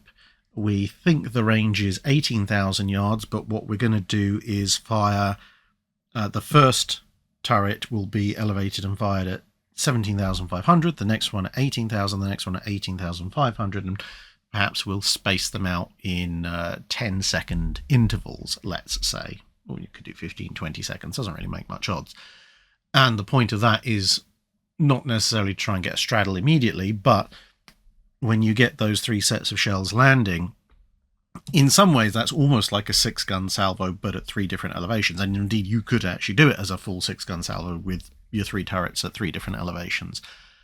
And the idea of that is essentially to go, well, those 2 perhaps landed way over. Those 2, kind of. These 2 short, but are closer to the ship than the ones that were over. So in this scenario, that would suggest that perhaps the range is a little under 18,000, but not as far as 17,500, so perhaps at 17,800. At which point you can go, okay, well, that taught us quite a lot in a single salvo, even though very little chance of actually doing any useful damage with that salvo. So the next one, we can either say, okay, we're going to guess at 17,800 yards and fire a full salvo of 6, or we can repeat this laddering, but with a much closer spread. So if we now think it's 17,800, you could go, okay, well, the next one's going to be 17.6, 17.8, and 1800, and see how that works out. And, gradually rounding it down. The problem is once you get to within a few hundred yards of each other in terms of laddering your salvos, then the total area of probability for each hit starts to overlap somewhat, which then can lead to problems. So there are ways of doing it. They're just not necessarily quite as efficient as doing a pair of 4-gun salvos or 5 and 4 or whatever in fairly close order. Unemployed History Major asks, were escort carriers ever considered as floating missile batteries post-World War II? Given their lack of utility elsewhere, it seems they could easily have been converted to carry a large rev surface-to-air or surface-to-surface missiles and act as part of a fleet screen. I don't believe there were any such plans for quite a few reasons. Firstly, early surface-to-air and surface-to-surface missiles are quite hefty things, especially once you take the launching systems into account. So you'd be adding a lot of top weight to a ship type that was already somewhat notorious for rolling and pitching quite heavily. And then, of course, you've got the fact that, well, with the best will in the world, early surface-to-surface and surface-to-air missiles are somewhat imprecise and unreliable and slow to fire weapons, and an escort carrier has basically zero means of defending itself if you stick those weapons on, because they're going to get in the way of the air group. So you can't operate them as aircraft carriers, so all you've got is a handful of very big, very heavy, unreliable weapons, which probably will fail you at the moment you need them most, or can just be flat out overwhelmed given the reload time of some of them back in those early days. And you also have another factor. Escort carriers are slow. They can't keep up with a fleet screen if a fleet screen is based around the fleet carriers, which is going to make things very, very difficult for them. And that's why, that combination of factors is why you end up seeing the early missile ships being kind of halfway house conversions, mostly of cruisers, because cruisers have the speed to keep up with the fleet carriers.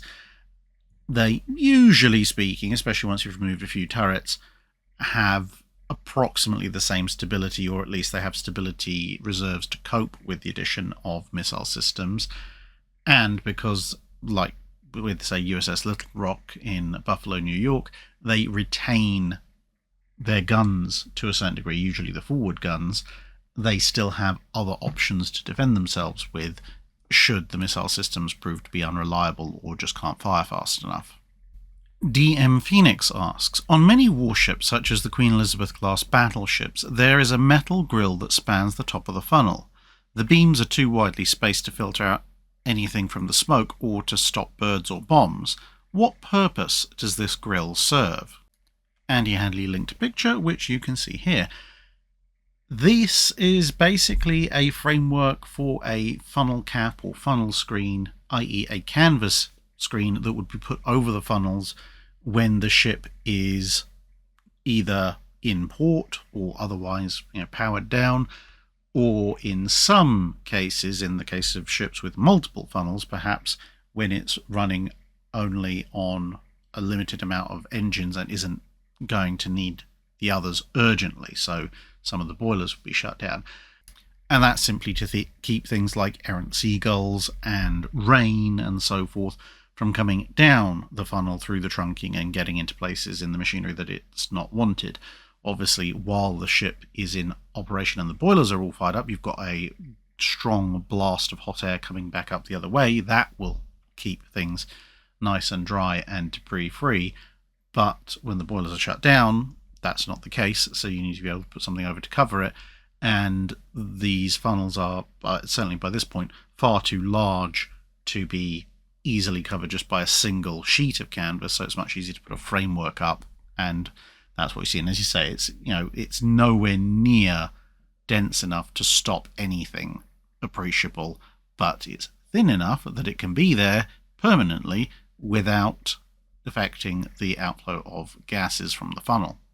The Rogue Chief asks, in Drydock 317 Part 2, at around 138 and 39, there's an illustration of a ship with what appears to be all flags set, but this includes a wealth of different national flags, including Spain, Sweden, Britain, Russia, Sardinia, the Holy Roman Emperor Austria, Denmark, the Papal States, one of the Barbary Coast States, and what appears to be Zealand, as well as the Netherlands, and where the modern Jack and Ensign would be, what I'm presuming to be Bourbon, France. My question is, why are half of Europe plus a bit of North Africa being represented all at once like this? Do we know what ship this is, and is it indeed Royal French? So this is what's known as dressing a ship, and it's usually done to commemorate something, some kind of big celebration. These days, the rules and regulations for dressing a ship mean that you should hoist all your signal flags in no particular order, the idea being that you're essentially showing off, making yourself nice and colourful, but not sending any particular signal. However, back in the Age of Sail, the International Code of Signals didn't exist. Indeed, the large code book of signal flags period had only just come into play at the very beginning of the 1800s in the Royal Navy, and nothing like that mandatory, dress the ship only in your international signal flags existed. So to dress a ship, you would hoist basically any and all flags you happen to have. The bigger and more colourful, the better.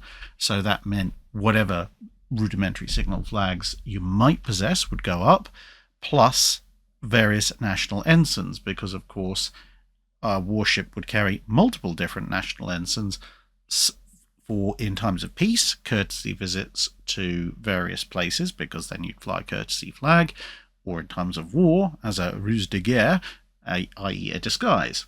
So when it's peacetime, you just go, look, all my flags are out, and it's a way of saying, hey, look at me, it's all bright and colourful, it's all celebratory, and you know it's celebratory because there's no way this mess actually means anything.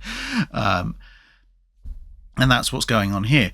More specifically, the picture is titled Vaisseau de guerre français de 80 canons pavois en 1814. I can't remember what would it be. 1814, if I'm remembering my high school French correctly, because that would be 1814. I think that would be it. Anyway, so essentially, this is a French 80-gun vessel celebrating the admittedly somewhat short-lived peace of 1814, which saw Napoleon deposed and the Bourbon monarchy restored, hence why you have the French imperial flags. And for those of you in the peanut gallery, no, those aren't two white flags, it's just a slightly faded picture. It's the old French imperial flag, which is largely white but should have golden fleur-de-lis on it, which I'm pretty sure in sort of earlier copies of the picture it probably does. Jim Smitty asks, I know in the US Navy various enlisted men can become rated in various fields, such as a gunner's mate, radio man, and so on. I'm wondering if the other navies have the same type of ratings, and how does one go about becoming a rated petty officer, or is this something done only in the US Navy? Yes, various other navies do have similar systems, although they generally go by different names, because of course in the Royal Navy a rating is a basic enlisted individual, rather than in the US Navy where a rating is, are you qualified, like you mentioned in the question, as a radio man, as a gunner's mate, as an aircraft maintenance technician, etc., etc. So in the Royal Navy, at least these days, they're known as qualification badges, and yes, you can get them. When you are a rating or an able seaman, you then acquire qualification badges in the same way that the US Navy personnel will acquire rating badges. So terminology can get very confusing, but yes, the general idea of this is your rank within the Navy, but then here's a bunch of other badges or stripes or whatever it is the Navy decides to represent it by that you wear to show specific skills you have acquired. That is pretty much universal across most all navies, just with, as I said, slightly different names for what the thing is actually called. Now, as far as what a rated petty officer is in the US Navy, I don't know quite enough about US fine grade rank structure to determine what a rated petty officer is in fact. I'm going to assume it's a petty officer who also has various rates, various qualifications, and if that is the case, then yes, a petty officer would, in most other navies, also be able to acquire various ranks and skills, if you like, because, well, they would follow you from when you were regular enlisted. The fact that you have become a petty officer now doesn't mean that you've necessarily forgotten how to, let's say in the context of the Channel, fire a 6-inch gun, or load a 20mm Orlagan, as can be seen here, and so on and so forth. Kra F1 asks, what special precautions did navies take with resupply and transport ships that carried large amounts of ammunition and explosive? When these ships sailed with fleets or convoys, were they isolated on the edge of anchorages or formations? Counterintuitive as it might sound, at least in the Second World War, no, there weren't really that many special precautions taken. Partly because if you did, there was a very high possibility of the enemy figuring that out. It might sound counterintuitive if you've got a ship loaded with 7, 8, 10, 12,000 tons of ammunition that you not take some kind of special precaution, but most of the special precautions would be on the ship itself, like no smoking and such like. And even then, given we're talking about an early 20th century approach to health and safety, when you look at things like the Halifax explosion, and you can ask, well, why were there open containers of liquid explosive, or at least very flammable liquids, out on deck? Well, because that's where they got put, basically. So, don't expect full health and safety executive or OSHA compliance in early 20th century cargo vessels. But in any case, as I said, if you had this policy of ammunition ships must be kept isolated on the edge of a convoy, well, then submarines and aircraft will be like, I wonder, this ship is isolated on the edge of the convoy, it must be full of explosives, guess I'll go after that because that's going to be really valuable, although perhaps go after that from a safe distance, or with bombs with a particularly long fuse setting.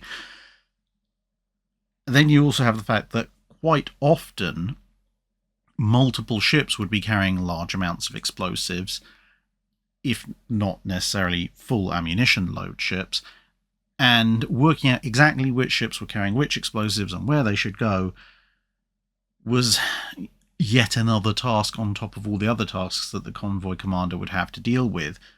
And it's so much little paperwork. And I know, again, it sounds a bit dumb considering you're talking about absolutely, devastating levels of firepower here. But quite often people would just forget. I mean, look at PQ-17 and the number of times that a ship caught fire or was gradually sinking, and people were like, we shall rescue the sailors from it, or let's scuttle it with gunfire just to make sure it goes under in good order, until somebody pipes up and goes, guys, maybe scrap that plan. We have 5,000 tons of explosives somewhere in here, along with all the other stuff we're transporting. And then everybody turns around and goes, maybe that's not such a good idea. We will let you burn gently somewhere over there.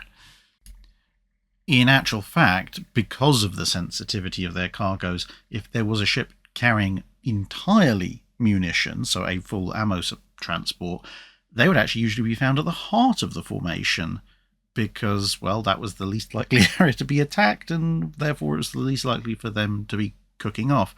And normally, even though a convoy is quite tightly packed for ships, normally a convoy still has enough spacing between ships that should a ship explode, at worst it should only affect the absolute closest ships, and ideally not at all affect the nearby ships, other than, that's a really big bang, let's look out for flying debris.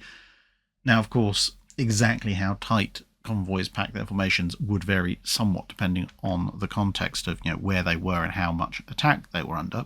But broadly speaking, the sea is very large.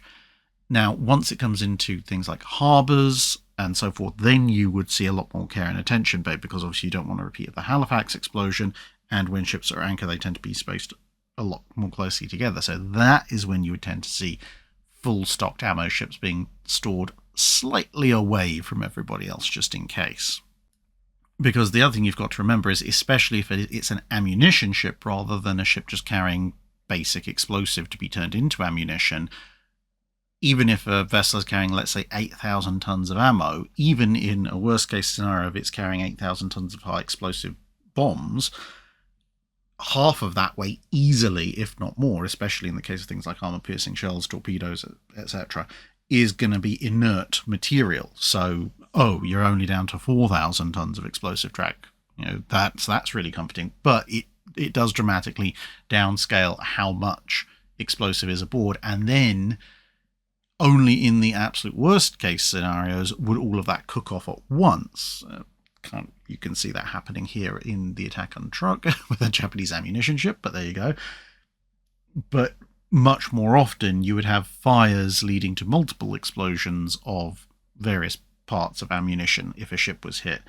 And of course each of those individual explosions would be less powerful and also had the somewhat useful effect of scattering a lot of unexploded explosives in the form of ammunition around in areas where they wouldn't then subsequently explode. So if you had multiple cargo holds and one of them went up, it might breach two others, and the ammunition in those might then fall off into the sea, which means then they won't explode. So even if you're carrying literally 4,000 tons of explosive in some way, shape or form, statistically the odds of all 4,000 tons going off at once or near enough as makes no difference are pretty low, although it did happen occasionally. Marlin Stout asks, suppose the US Navy converted some Liberty or Victory ships to seaplane carriers and outfitted them with either OS-2U Kingfishers or Curtiss Seahawks, using catapults to launch them, but recovering them by float, landing and cranes, as they would be if they were operating from US battleships and cruisers. How many aircraft could such a ship carry, and would it be useful in covering convoys that were out of range of land-based patrol planes, as either aircraft could carry a couple of 300-pound bombs or depth charges, and they had at least some machine guns? How useful would the planes have been at driving off submarines, and could they be operated in the middle of the North Atlantic? Especially, could they be recovered? Would they be useful in killing or driving off any condors that happen to find the convoy? As far as numbers are concerned, I think if you put them on the stern, you'd maybe get 2 or 3. If you use the midship section, you'd maybe get up to half a dozen or so if you were going for broke. You really wouldn't want to put any on the bow because they'd be toast the minute the ship hits rough weather, and that generally would be a bit of a problem overall because you'd have to be storing them exposed. The other thing is, how much do you really want to go for this? Because of course the more aircraft and associated paraphernalia you have on board, the less cargo you're able to carry because it's all weight, and also it's going to get in the way of actually offloading the ship. So potentially you might end up having to either offload or fly off your aircraft at the end of the voyage anyway, just so they're out of the way, so you don't end up with problems unloading the actual cargo. In terms of would they be useful for covering convoys out of range of land-based patrol aircraft? Well, yes, any aircraft is useful. Could they have been operating in the middle of the North Atlantic? Well, this is the bigger problem. You're essentially facing two main issues when it comes to operating Liberty ships as seaplane carriers. Firstly, you'd have to train an otherwise merchant crew in the operation of these aircraft, or you'd have to add in a full Navy crew to do so. And secondly, then you'd have to train them in, all the various operations of sliding the ship to create a calm area of the sea, assuming you can create a calm area of the sea, because this is the North Atlantic, if you're doing it in a hybrid form, or if you're converting them straight up to seaplane carriers, i.e. commissioning them into the Navy, then you could use the cargo holds essentially as hangars, and you could probably store maybe 8, 9, 10 aircraft. And obviously by storing them in the cargo holds, you'd keep them a lot safer. They'd be Navy crewed, so that addresses most of those problems. But you'd still run into the issue of the ships are still only capable of the speed of a Liberty ship or a Victory ship, which means that when they have to haul out of line to recover their aircraft, they're going to lose speed on the convoy. Now, obviously, they don't go running pell-mell full pedal to the floor all the time, these convoys, but you'd face a long, arduous catch-up mission. And ultimately, you're going to end up with sea conditions where those aircraft might not be able to land, and they are somewhat less capable because they have to haul the floats around and so forth. than wheeled aircraft. The single biggest reason why I think you don't really see Liberty or Victory ships used as seaplane carriers is simply because by the time they're really beginning to enter service in any significant numbers, you have escort carriers entering service. And escort carriers are far more capable. They can operate more aircraft, wheeled aircraft, so high performance aircraft, and they're a little bit quick. I mean, an escort carrier isn't really fast, but it's still faster than a Liberty ship.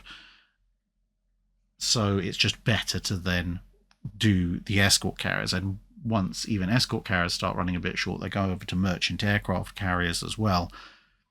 So in theory, yes, a Liberty, or more particularly probably given their higher speed, a Victory ship seaplane carrier on paper has some utility. It would really only ever come about if escort carrier numbers either just weren't being built fast enough or no one had come up with the idea of an escort carrier. Nick Brodar asks, recently Ryan at Battleship New Jersey briefly discussed US battleship and cruiser turret top colours used to mark the ship's division and place in the battle line for aerial identification. Can you expand on the system of colours used? So I suspect what you're referring to is the, well, I say recent, 21st century rediscovery of orders from Admiral Kimmel regarding how he wanted his ships to be painted up. The arrangement for the turret top identification colours was so that the forward turret tops were to be painted in the colour of the battleship's division, but the aftmost turret, because as you can see here, the aft superfiring turret usually had something on it, like an aircraft.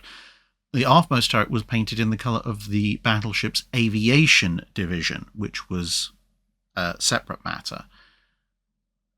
So you would then be able to tell from that combination of colours, okay, well, from the forward colours, that ship, it belongs to this division. And then if you also knew which aviation division was assigned to which ship, you could use that combination to perhaps narrow it down a bit further as to which exact ship you were looking at, which was a reasonably good idea in a pre-radar era, especially given that you're talking about the US, where with all the standard battleships, at a distance, it may be very difficult for a pilot or an observer to work out which particular 12-gun, 14-inch arm battleship they're looking at. So for those of you who are interested, Battleship Division Number 1 was assigned the colour red, Battleship Division 2 was white, 3 was blue, 4 was black, and 5 was yellow. And the aviation division colours were number 1 red, number 2 white, number 3 blue, number 4 black, number 5 green, and number 6 yellow. And so with USS Arizona, she had the lucky coincidence of having all her turret tops red because she was of Battleship Division 1 and her aviation section was of Aviation Division 1. So red on both 4 turrets for the Battleship Division and red on the aftmost turret, turret 4, for her aviation division. The cruisers were supposed to have the same kind of idea. However, to try and avoid confusion of cruisers with battleships, their turret tops were supposed to be in a set of stripes, again using varying colours. Matt Blom asks, I know some of the World War II era American battleships had machine shops aboard to manufacture small parts as required. However, I'm wondering if this was common in battleships of other navies of the period. Also, were machine shops regulated to capital ships, or did small vessels such as cruisers and destroyers sometimes have machine shops? Well, yeah, there were machine shops in pretty much all navies across the world. Obviously, exactly what equipment they had and how large they were would vary depending on the priority the navy in question put on it. But, for example, in the Royal Navy, all battleships had machine shops, and so did cruisers. So, for example, this picture is of the machine shop aboard HMS Belfast, which I took when on a visit to the ship. And it's quite an extensive one. I mean, when I did a video on the ship, and there's some actual video footage as well in panning around, people were saying, oh, that's actually quite big for a treaty-era cruiser's machine shop.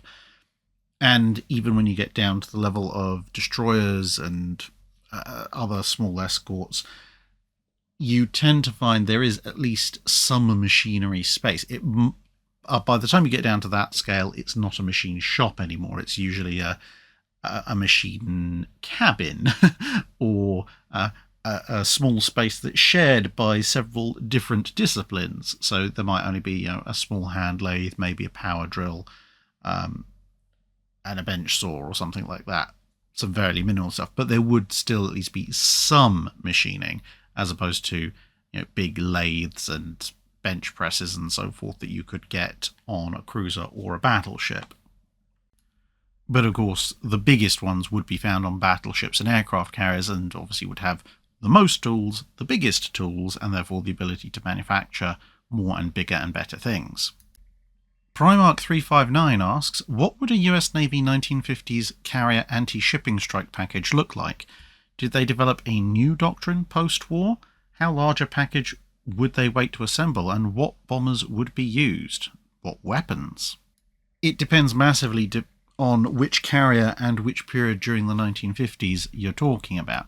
Now, of course, this is a little bit beyond my regular wheelhouse, so this is only in broad generalities.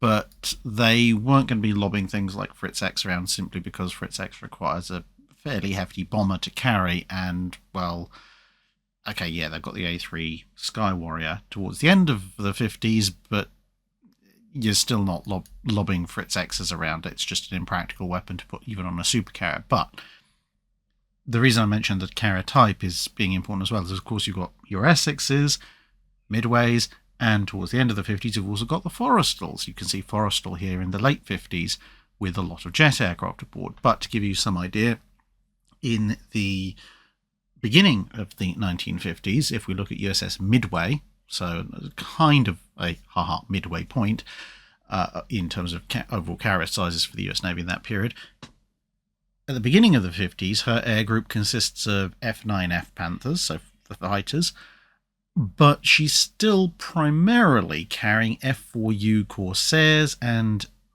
Sky Raiders, in this case the AD4 variant.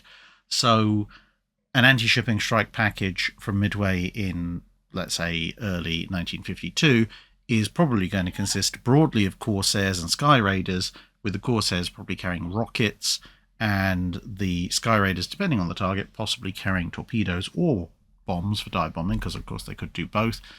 The F9Fs might also come in with rockets and gunfire to support, but I suspect would probably be flying slightly higher cover. Whereas you fast forward on the same ship to the end of the 1950s, and believe it or not, there are actually still some Sky Raiders around, but the F4U is long gone. There's primarily F8 Crusaders, believe it or not, yeah, they're a thing in the 50s, as well as some A3 Sky Warriors and a few other jet fighter types. But if you were looking at the Forrestals, for example, the Forrestals would be operating A4 Skyhawks. But unfortunately, as to exactly what kind of tactics and strike packages they would have been doing at the end of the 1950s with, Skyhawks or whatever else, as I said, unfortunately, it's a little bit beyond my wheelhouse, so I couldn't say with any great certainty. But I'm pretty sure there are some people in the comments who either were operating those strike packages and, were in the Navy at the time, so they could fill us in, or people have researched it and can tell us, again, in the comments. Chief Eyeroll asks, for the Royal Navy Western Squadron under Admiral Lord Anson and Sir Edward Hawke, how was the squadron staff organised under the Commander-in-Chief? Did the Commander-in-Chief have an ashore staff, and what did they do? What changes occurred to the staff manning over time in the Age of Sail, and how much of the year would the Commander-in-Chief have his flag underway, and did this change over time? So going in kind of reverse order, how much of the time would the Commander-in-Chief of the Western Squadron have his flag underway, and did this change over time? Incredibly varied, not just by peace and war, because in peacetime he'd spend almost all his time ashore. In wartime, like with Hawke, he'd spend an awful lot of it at sea. But in the era before Hawke, when long-term blockading was less of a thing, then such a commander-in-chief would remain ashore for considerably longer, because any forays would be relatively short. Then you also have the changing importance of the Western Squadron Channel fleet, because in Hawke's time, it was very, very important because it was the front line of the war against France, whereas by, say, Nelson's time, although it's a very important position, it's more of a holding position as a last-ditch defence, whereas most of the combat is going off in other theatres like the Mediterranean or further down the Atlantic coast of France and later Spain. And of course, at that point, you might have the commander-in-chief of the Western Squadron or the Channel Squadron, depending on what time period you're looking at.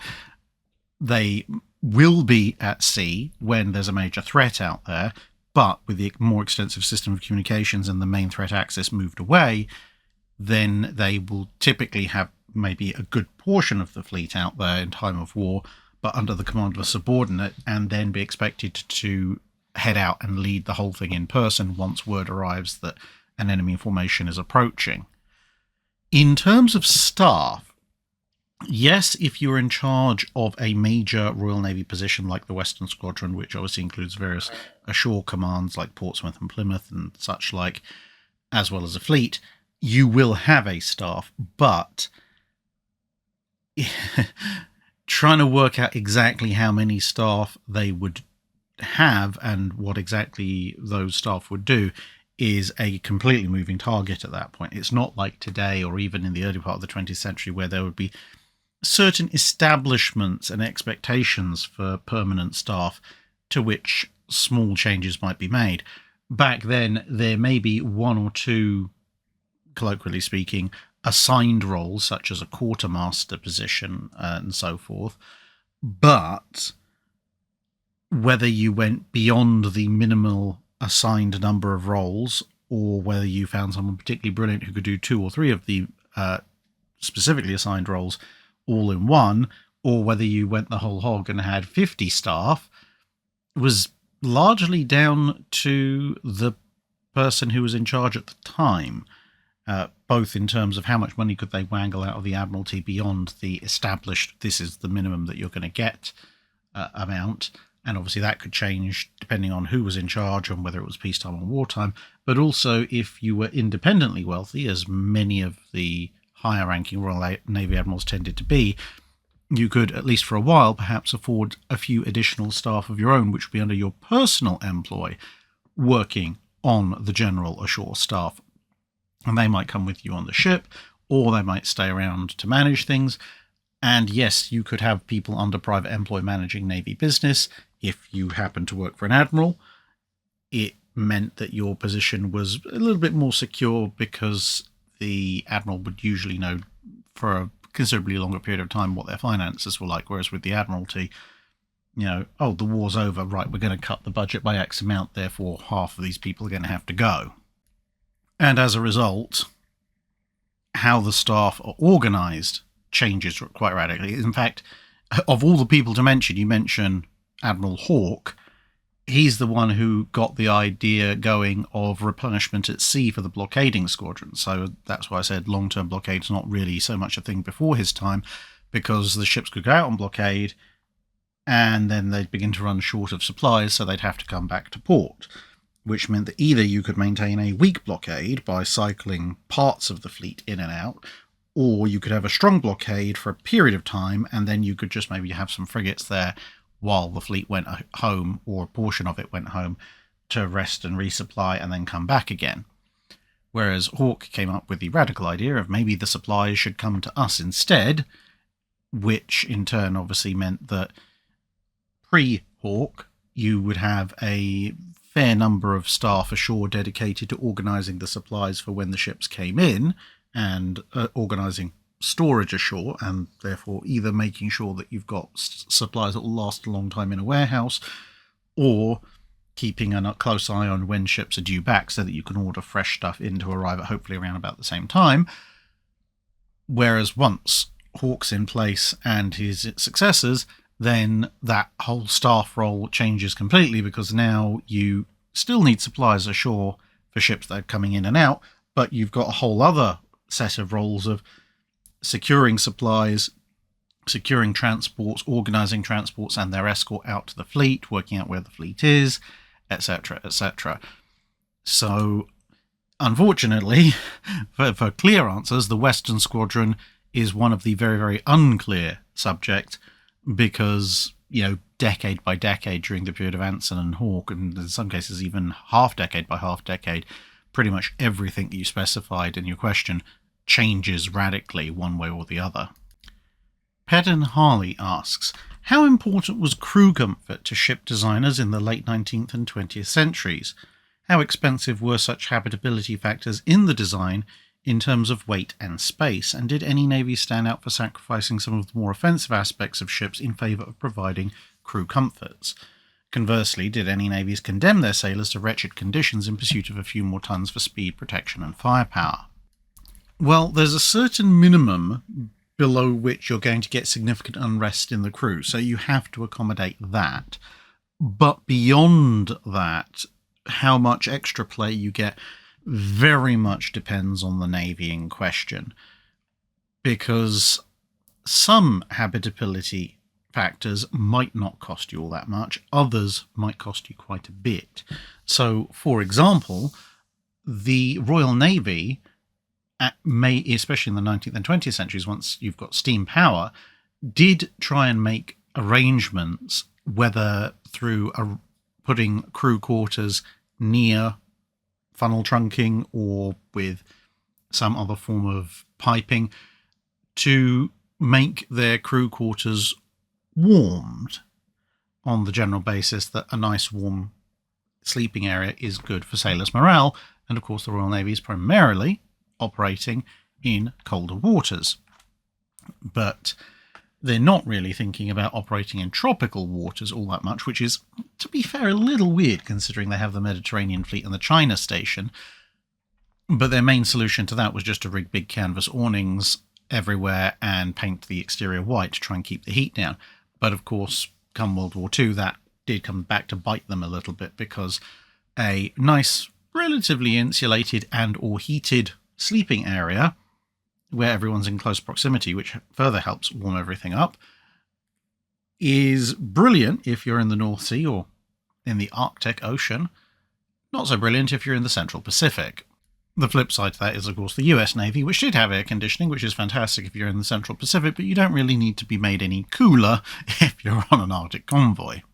And, of course, anything to do with air conditioning, some forms of heating, and ventilation to stop people getting diseases like tuberculosis, that all has weight and space requirements, because you've got to have the machinery to pump the air, you've got to have the ducting, you've got to move that through potentially bulkheads and armoured decks in some cases, so it can add up a fair bit.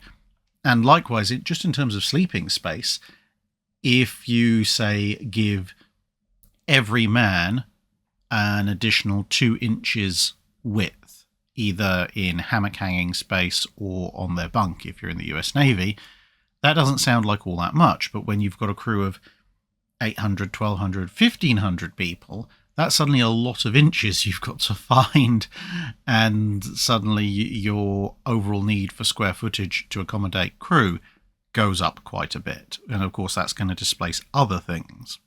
But beyond a certain level of, well, the crew are comfortable enough, they're not going to actively mutiny against us, virtually no navy is ever going to sacrifice any significant combat capability of their ships in favour of additional crew comfort.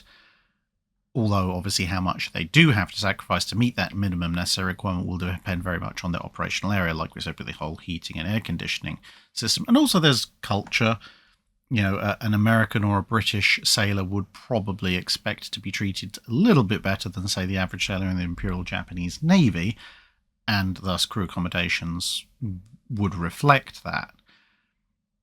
In overall terms, the US Navy was broadly known in the early part of the 20th century as having some of the nicer crew accommodations, partly because they were operating in very long distance, very hot environments a lot of the time with the Pacific, so they had to accommodate for that, and that in turn made the ship somewhat luxurious. Whereas the flip side is that the Imperial German Navy was known as not really the nicest of navies to be in as a crewman. The conditions weren't quite enough to induce mutiny in and of themselves, but, for example, when German ships in the High Seas Fleet were in port, usually the crews slept ashore in barracks because it was recognised that the relatively confined conditions of High Seas Fleet warships, if you insisted on people just staying in them all the time when there were potentially better alternatives, 20 feet away on the pier side, that could cause some issues in terms of, now the crew might actually mutiny. And so you really didn't necessarily want to be the average sailor stuck on long-term commitments on the average High Seas Fleet warship. And even within navies, things could vary quite a bit depending on what ships were designed for. So a battleship might have relatively cramped, confined quarters relative to its navy, whereas perhaps a trade protection cruiser that's been built as a trade protection or perhaps raiding cruiser from the start will probably be somewhat more generous with its accommodation. Paul Goyne asks, the Atlanta and Dido classes seem to be neither fish nor fowl. Too lightly armed and armoured to engage 6-inch armed cruisers on equal terms, and perhaps needlessly large and expensive for an anti-aircraft escort role. Would the US and Royal Navies have been better served by building destroyer-sized anti-aircraft escorts, i.e. unarmoured, with 6 to 8 guns in the 4 to 5-inch range, and with autocannon replacing the torpedoes and some or all of the anti-submarine weaponry? Although not necessarily massively well protected in the grand scheme of things, you might be surprised to find that the Dido and Atlanta classes actually had more armour to them, both in terms of overall thickness and coverage, than a good number of quote-unquote proper light cruisers, as opposed to anti-aircraft destroyer flotilla leader ships in the anti-aircraft role. Their main weaknesses against other light cruiser scale opponents are their relatively small size, which means they have considerably less damage resistance simply because there's less of them to flood, and also various compromises have to be made in terms of machinery space layouts and things like that, which make them somewhat easier to flood.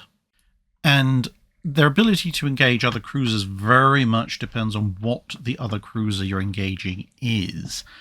The Atlantas are at something of a disadvantage because the 5-inch 38, while being a really good all-round gun, being a 38 caliber weapon, is not quite the best for long-distance surface engagements versus, say, a 6-inch 45 or 6-inch 50 caliber, which is what you'd expect to find on a lot of enemy-light cruisers, or something approximating thereunto.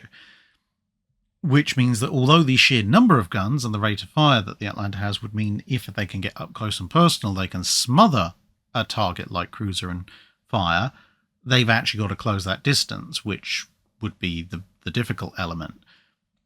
Whereas with the Didos, although they have fractionally less guns, the 5.25-inch being a longer barrel weapon and having a surprisingly high muzzle velocity isn't actually that bad. I mean, obviously it's not a 6-inch shell, so it's not going to hit quite as hard. But there are 10 of them, and they still have a reasonably decent rate of fire. Now, if you're going up against, say, a Megami in its original format, or something along those lines, so, a full 10,000-ton plus treaty cruiser, then yeah, sure, either a Dido or an Atlanta is going to be at something of a loose end. But if you were to put a Dido up against one of the slightly smaller cruisers, either pre-treaty or just built under the treaties but still smaller than 10,000 tons, so the various condottieris of the Italians, the Nürnbergs and Königsbergs of the Germans, the various early small light cruisers, the Kumas and so forth of the Japanese, etc.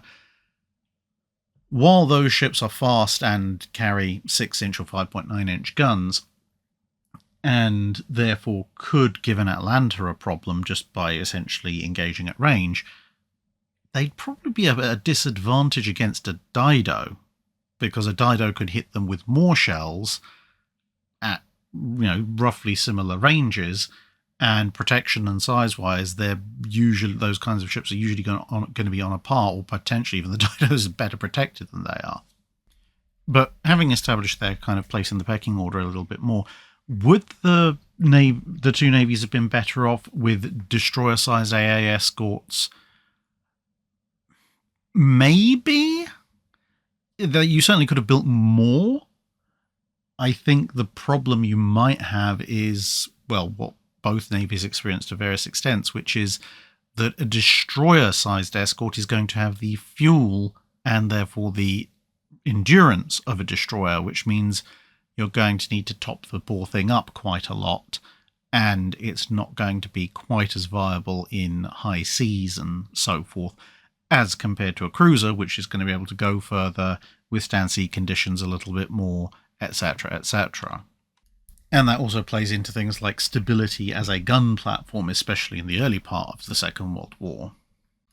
Honestly, I think if you didn't want to have the Atlantas or the Didos, probably the single best thing you could have done in terms of dedicated anti-aircraft escorts,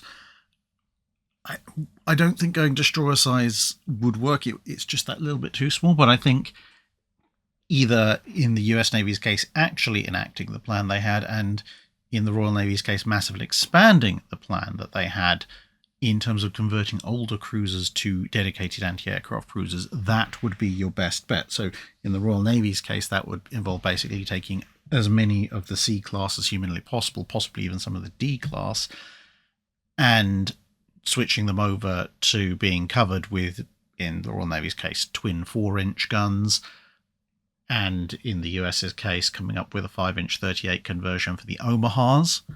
That would have given them quite a lot of ready-made cruiser hull scale heavy anti-aircraft ships without really affecting the frontline combat capacity of the navies in question.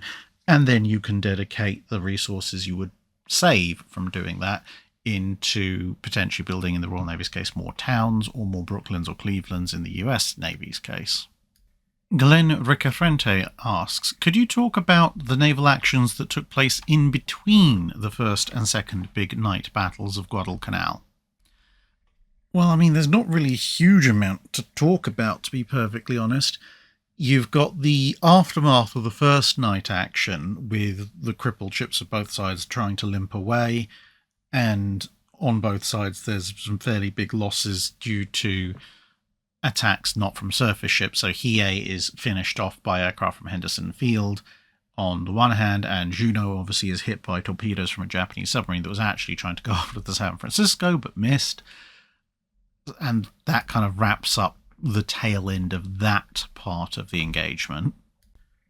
Perhaps the more significant / more interesting bit is that the transports that are trying to move Japanese troops south, and supplies as well, they are obviously going south. Kirishima and a few of the other survivors from the first night action are meeting up with another force that's coming south. That will eventually result in the second night action against Washington and South Dakota. But you also have the separate cruiser force under Admiral Makawa, which is mostly made up of Japanese heavy cruisers with a couple of small light cruisers and some escorts. They go in and do a short bombardment of Henderson Field, because by this point the US forces have withdrawn, the Japanese forces from the night before have withdrawn, so they're pretty much unchallenged. They shoot up Henderson Field for a bit. They don't actually accomplish all that much because the guns they can bring to bear aren't really heavy enough, and they're not firing the right kind of ammunition either, honestly, for the size of gun that they're using. They then withdraw, but then get caught out by aircraft from Henderson Field come dawn. So the heavy cruiser Kinugasa is sunk. A number of other heavy cruisers are damaged, so they end up having to go back for repairs as a result. And it's one of the escorts as well. And then finally, of course, you have Admiral Kondo's force with Kirishima and its escorts heading south to what will eventually become the second night action. And they get attacked by a couple of US submarines, but the US subs don't manage to hit anything. They do, however, manage to tell everyone that the Japanese force is heading south, which is kind of the last prompt which gets the ball rolling for Admiral Lee to be sent in. Sam Signorelli asks, it's common for a ship that's done something like run aground to have the captain relieved, even if he was off duty, because ultimately he or she is responsible for whatever happens during operations. Have there been any crews that engineered this sort of thing in order to get rid of a particularly hated commander? I'm not immediately aware of any such circumstances arising. I suspect it would be an absolute act of desperation and last resort, and I don't think very common either, because ultimately when a ship goes aground, especially a warship, there is quite an extensive investigation, and they almost certainly would find out that something untoward has happened in this particular case. And if they do find out, then, well, not only are you probably going to not get rid of said commander, because one of the few ways of being exonerated for that, assuming that you're in an era where that kind of thing would otherwise be a career ender, which is not necessarily always the case, but even assuming that it was, your own crew actively and deliberately going against your orders in order to run the ship aground would be fairly exonerating circumstances, although that might lead to another investigation as to why they were so determined to do that, which might have obviously more adverse effects on your career. But you've also got to bear in mind that sailors tend to take a fair bit of pride in their ship, so running their ship deliberately aground isn't going to be in most of their lexicons.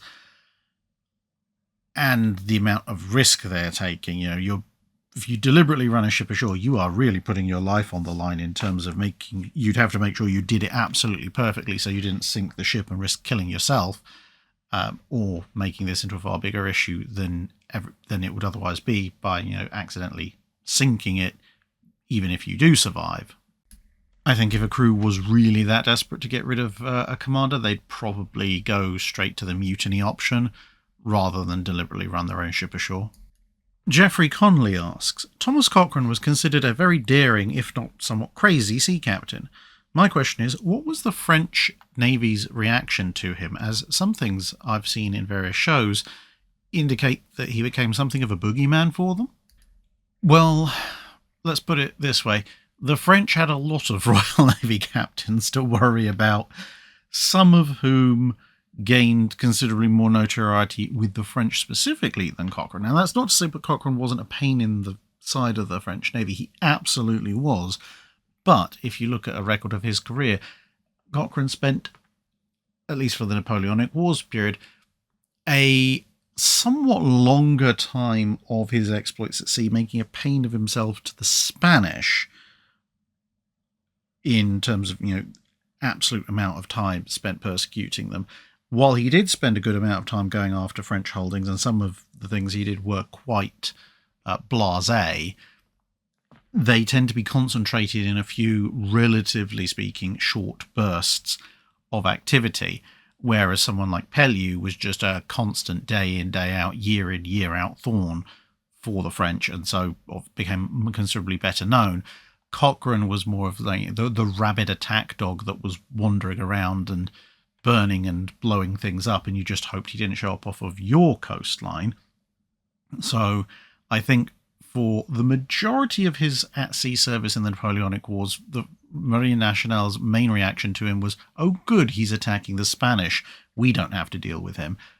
And compared with the occasional, oh, he's come after us, that's annoying, how exactly do we deal with him, assuming they actually realise he's there, which was another thing. He was very good at slipping in, cutting out enemy warships, and then just vanishing off into the sunset again.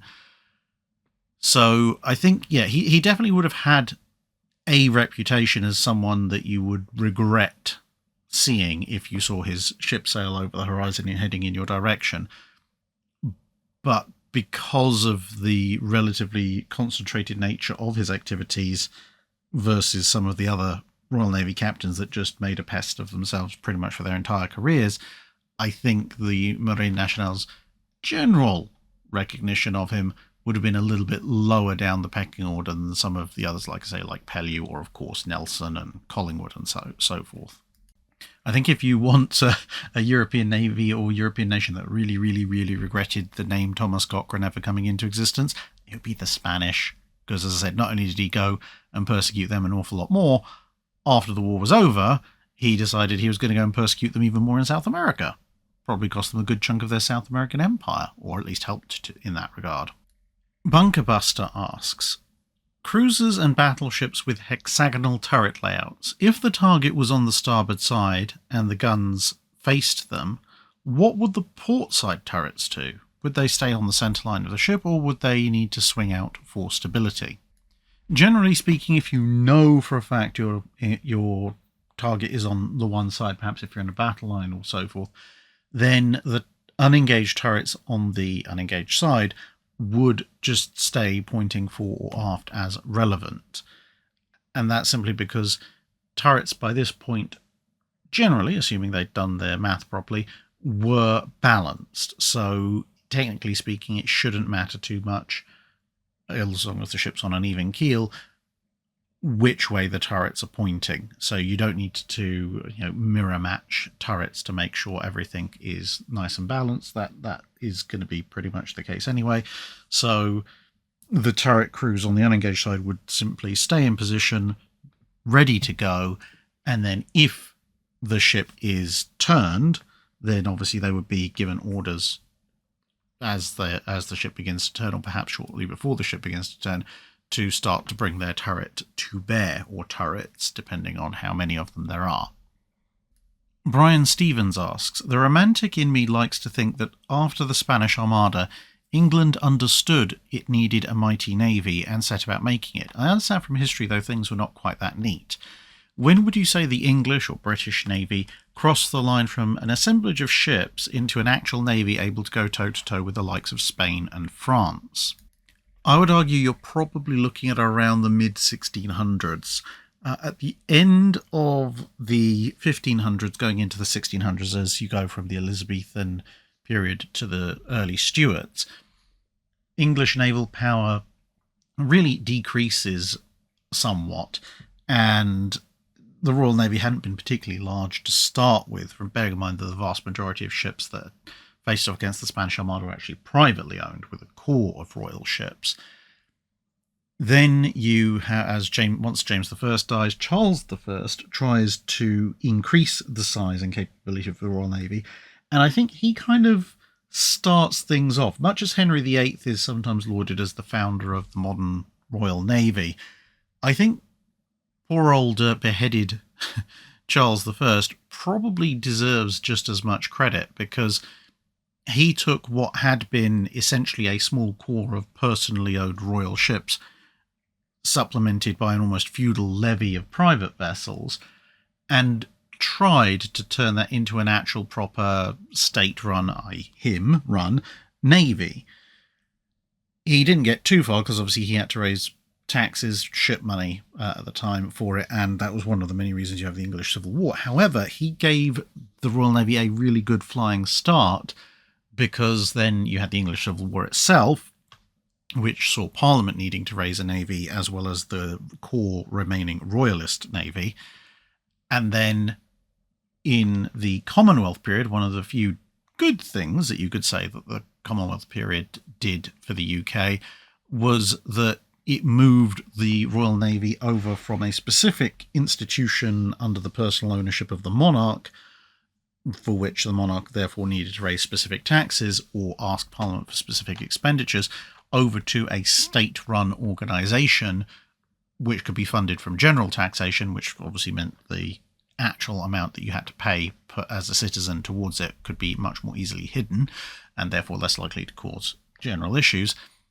And building on what Charles had started, you had people like Monk and Blake, who then developed the Royal Navy into a professional fighting force that relied almost, although not entirely, but almost on its own ships, as opposed to a bunch of privateers and other such like privately owned vessels. And then, of course, that was put through the forge of the First Anglo-Dutch War, and what emerged from the other side, although it would obviously be subject to periods of neglect by the government and so forth, was a navy that was now an actual state organisation, a state navy with a large state-owned fleet. It didn't really need to rely on private vessels, and it now had battle-hardened crews and experience to go toe-to-toe with the greatest powers in Europe at the high seas.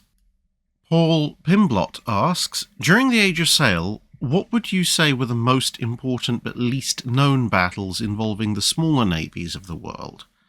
Also, as a follow-on, who is a naval commander of these smaller navies that deserves to be more widely known? Well, I mean, it depends how you define small. If you're going by the age of sail and you say, well, not the Dutch, the French, the Spanish, or the British, which at varying points are, one of those four will be the top dog and two of the remaining three will be the other, number 2 and number 3 spot. If you're about not to them, then, well, there's a whole series of battles in the Russo-Swedish War of 1788 to 1790. Now, although the war doesn't really change all that much in the Baltic, it is a relatively important conflict from a Napoleonic perspective, because if the war had gone one way or the other, it could have significantly affected who was trading with who, not only in the Baltic, but which Baltic states would be trading with other people outside the Baltic, particularly with the British needing quite a lot of naval supplies from Sweden, and that in turn could have had a very heavy influence on the Napoleonic War. So although any particular battle in that campaign is, relatively difficult to pin down as, this is the one that makes the difference in not making a difference, the overall campaign is actually quite important. If you want a specific battle with very long-term implications, then there's a relatively unknown battle in 1610 between a Portuguese trade vessel, the Nossa Senhora de Graça. I think it's Graça. Graça? I know vaguely Spanish, but Portuguese is a little bit of a mystery. Anyway, something like that. And some Japanese vessels. Eventually, the Portuguese vessel loses. The incident in and of itself is just sort of an interesting side note in history, but it's viewed by some historians as kind of the pebble that starts the avalanche that eventually causes the Tokugawa shogunate to decide to switch over from Portuguese to Dutch traders. And then, of course, a little bit thereafter, Japan goes into its several centuries of isolation, which means the only outside contact with what they have is with Dutch traders. And given, how Japan developed during that period, how they would have developed if they'd had the Portuguese trading with them instead of the Dutch is, quite a potential spin-off of world history. And if you want an admiral or naval commander from a smaller navy who probably deserves to be better known, I would actually go with William Brown. Now, you might think, well, hang on a minute, isn't he just one of those Royal Navy officers who swanned off to South America to fight for South American navies once it was no longer legal to beat up French and Spanish ships in Europe? Well, actually, no. Although there were quite a few different Royal Navy commanders, including Admiral Cochrane, who ended up in South America to help fight the South American Wars of Independence, because it was no longer legal to beat up mostly Spanish people at sea around Europe, Brown was not one of those. He was briefly in the Royal Navy, but unwillingly, having been press-ganged, and he actually was in South America as a trader, as a merchantman, when the Spanish annoyed him by destroying his little trade ship, and he decided in the manner of, well, because he was born in Ireland, in the manner of many aggrieved Irishmen, well, if you're going to blow up my stuff, I'm going to blow up a lot more of yours. And, well, he set about pretty much a half-century career of blowing up Spanish stuff, and when the Spanish had gone away, blowing up Brazilian stuff, and basically blowing up everything that wasn't flying an Argentinian flag, which he did pretty well, because there's a lot of stuff the Argentinians named after him thereafter. Alex Ruby asks, when I was younger, my dad told me that the actual weight of the ship was about twice its displacement. How true is this, and is there any easy way to calculate actual weight from displacement? Well, no, there isn't actually any difference. Weight is displacement, because for a ship to float, it has to achieve essentially neutral buoyancy. It has to displace as much as it weighs in order for every action there's an equal and opposite reaction to cause it to remain at a static line.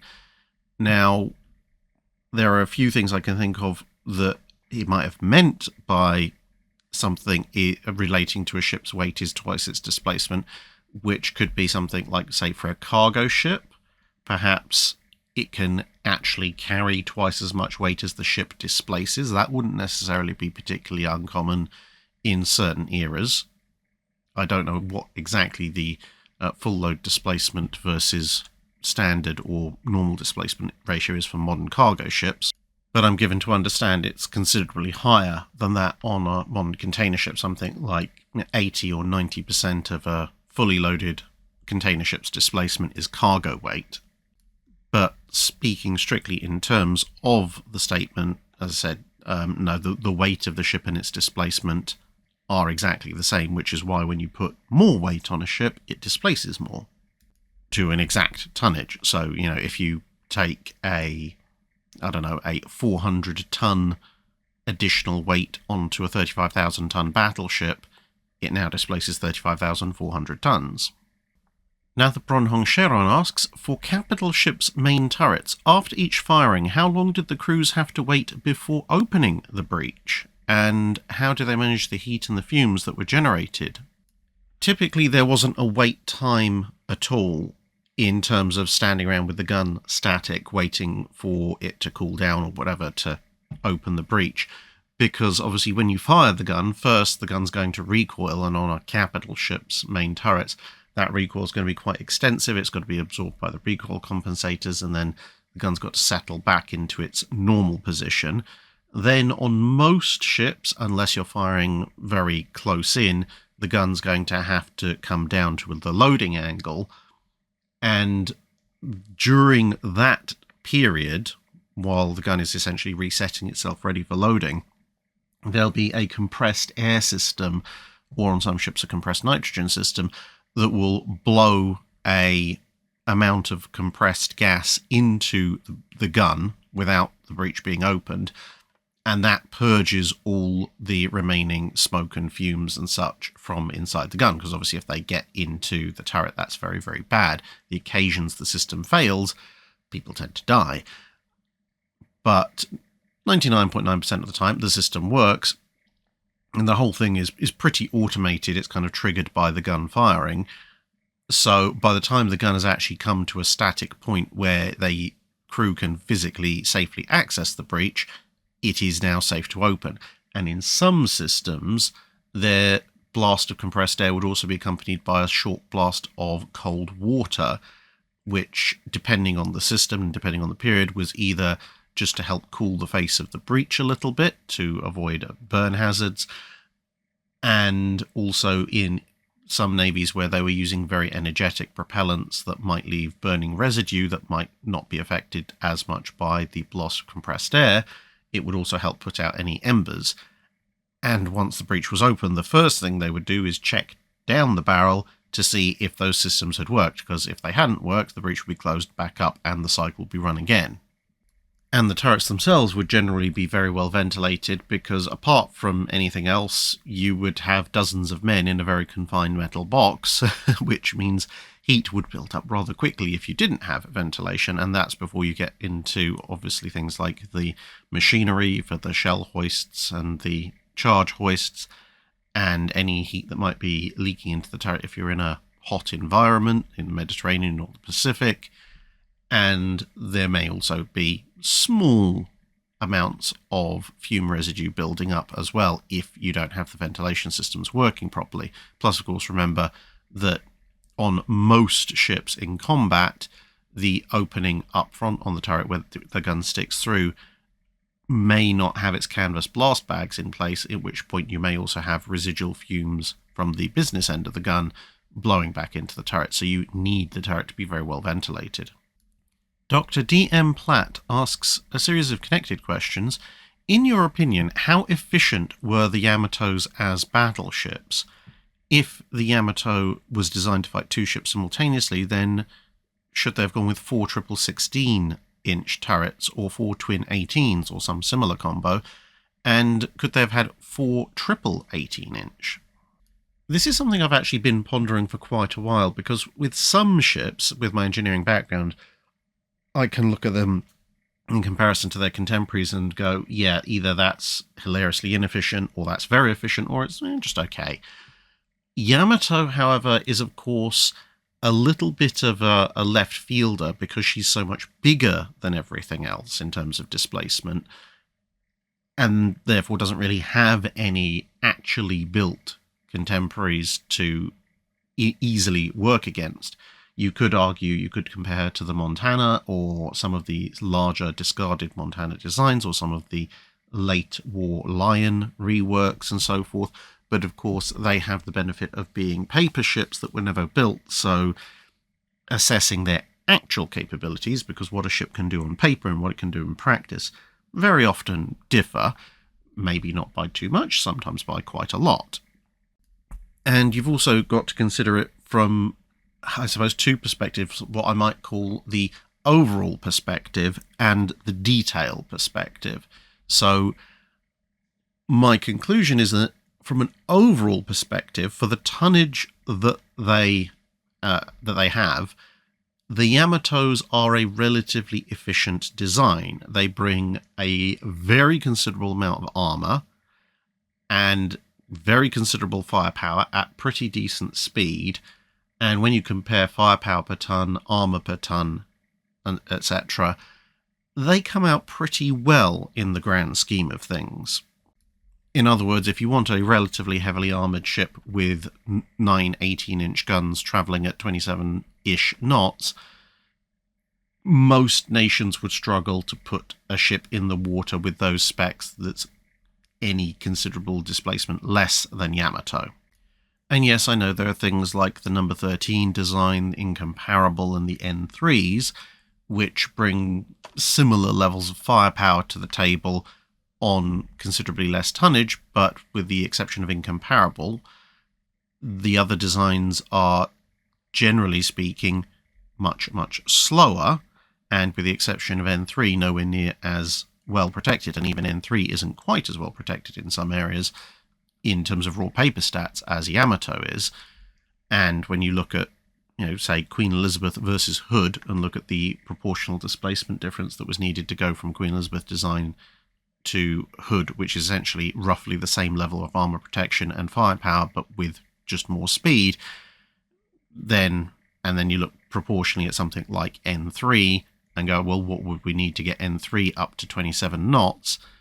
Suddenly it starts to look somewhat more reasonable that Yamato is the way she is, especially considering all the other stuff you have to add on, like more extensive torpedo protection systems and anti-aircraft battery.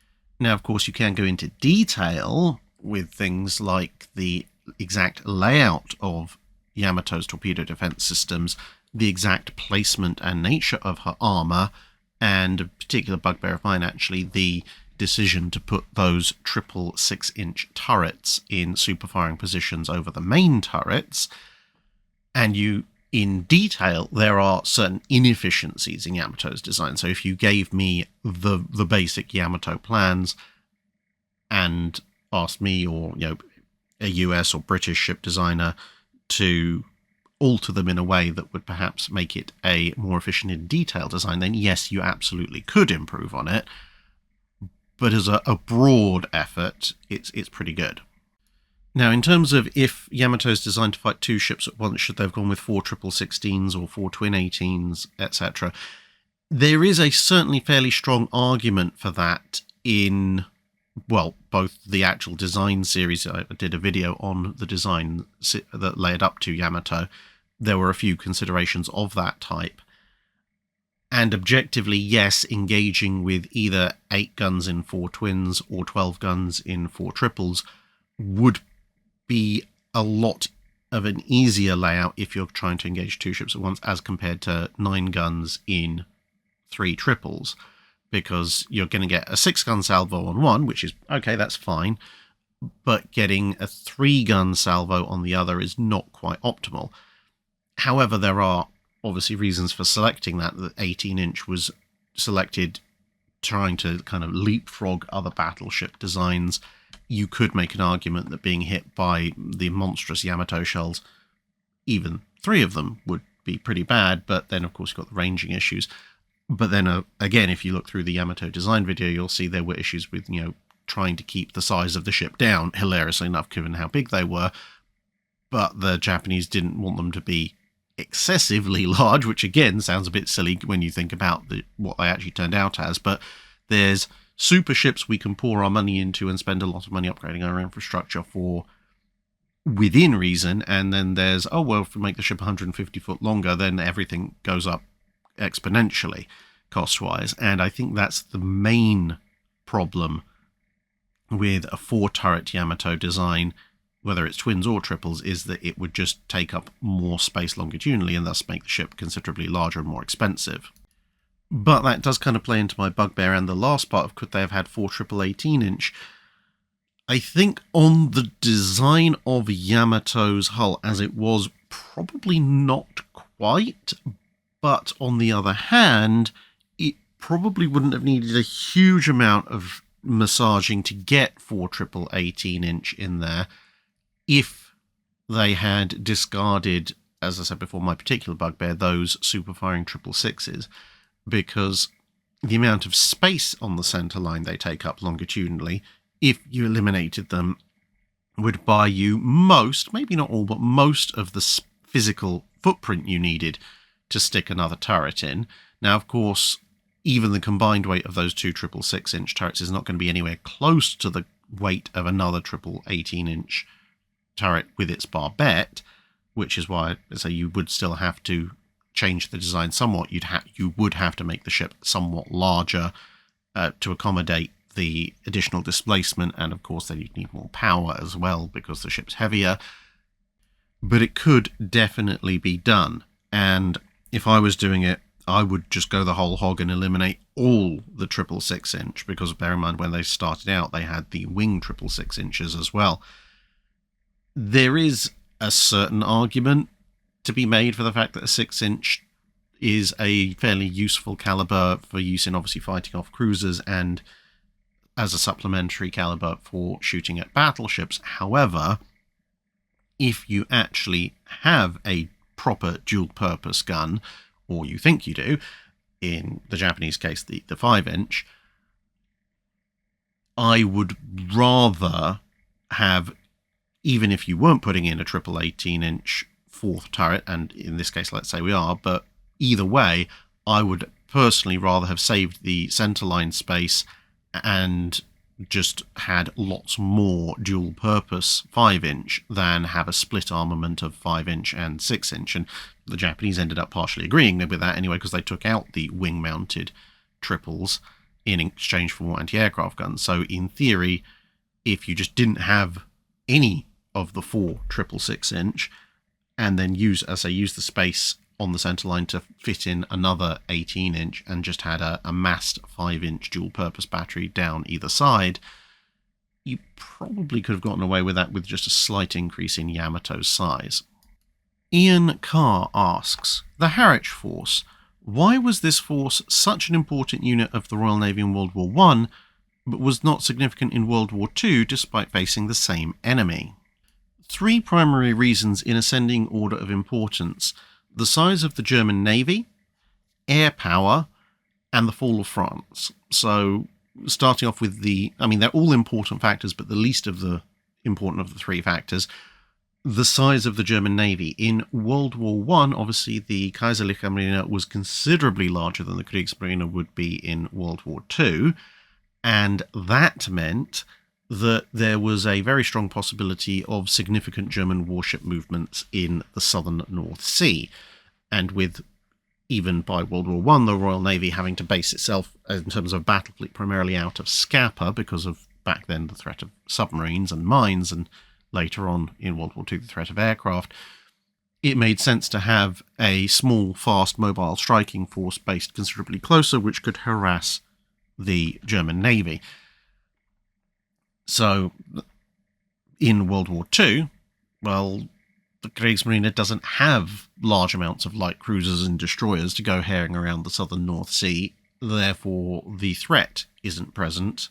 Therefore, the need for something like the Harwich Force on that count is much reduced. Now, there was a small contingent of destroyers based roughly in the same vicinity as the Harwich Force would be in World War I, but in World War II.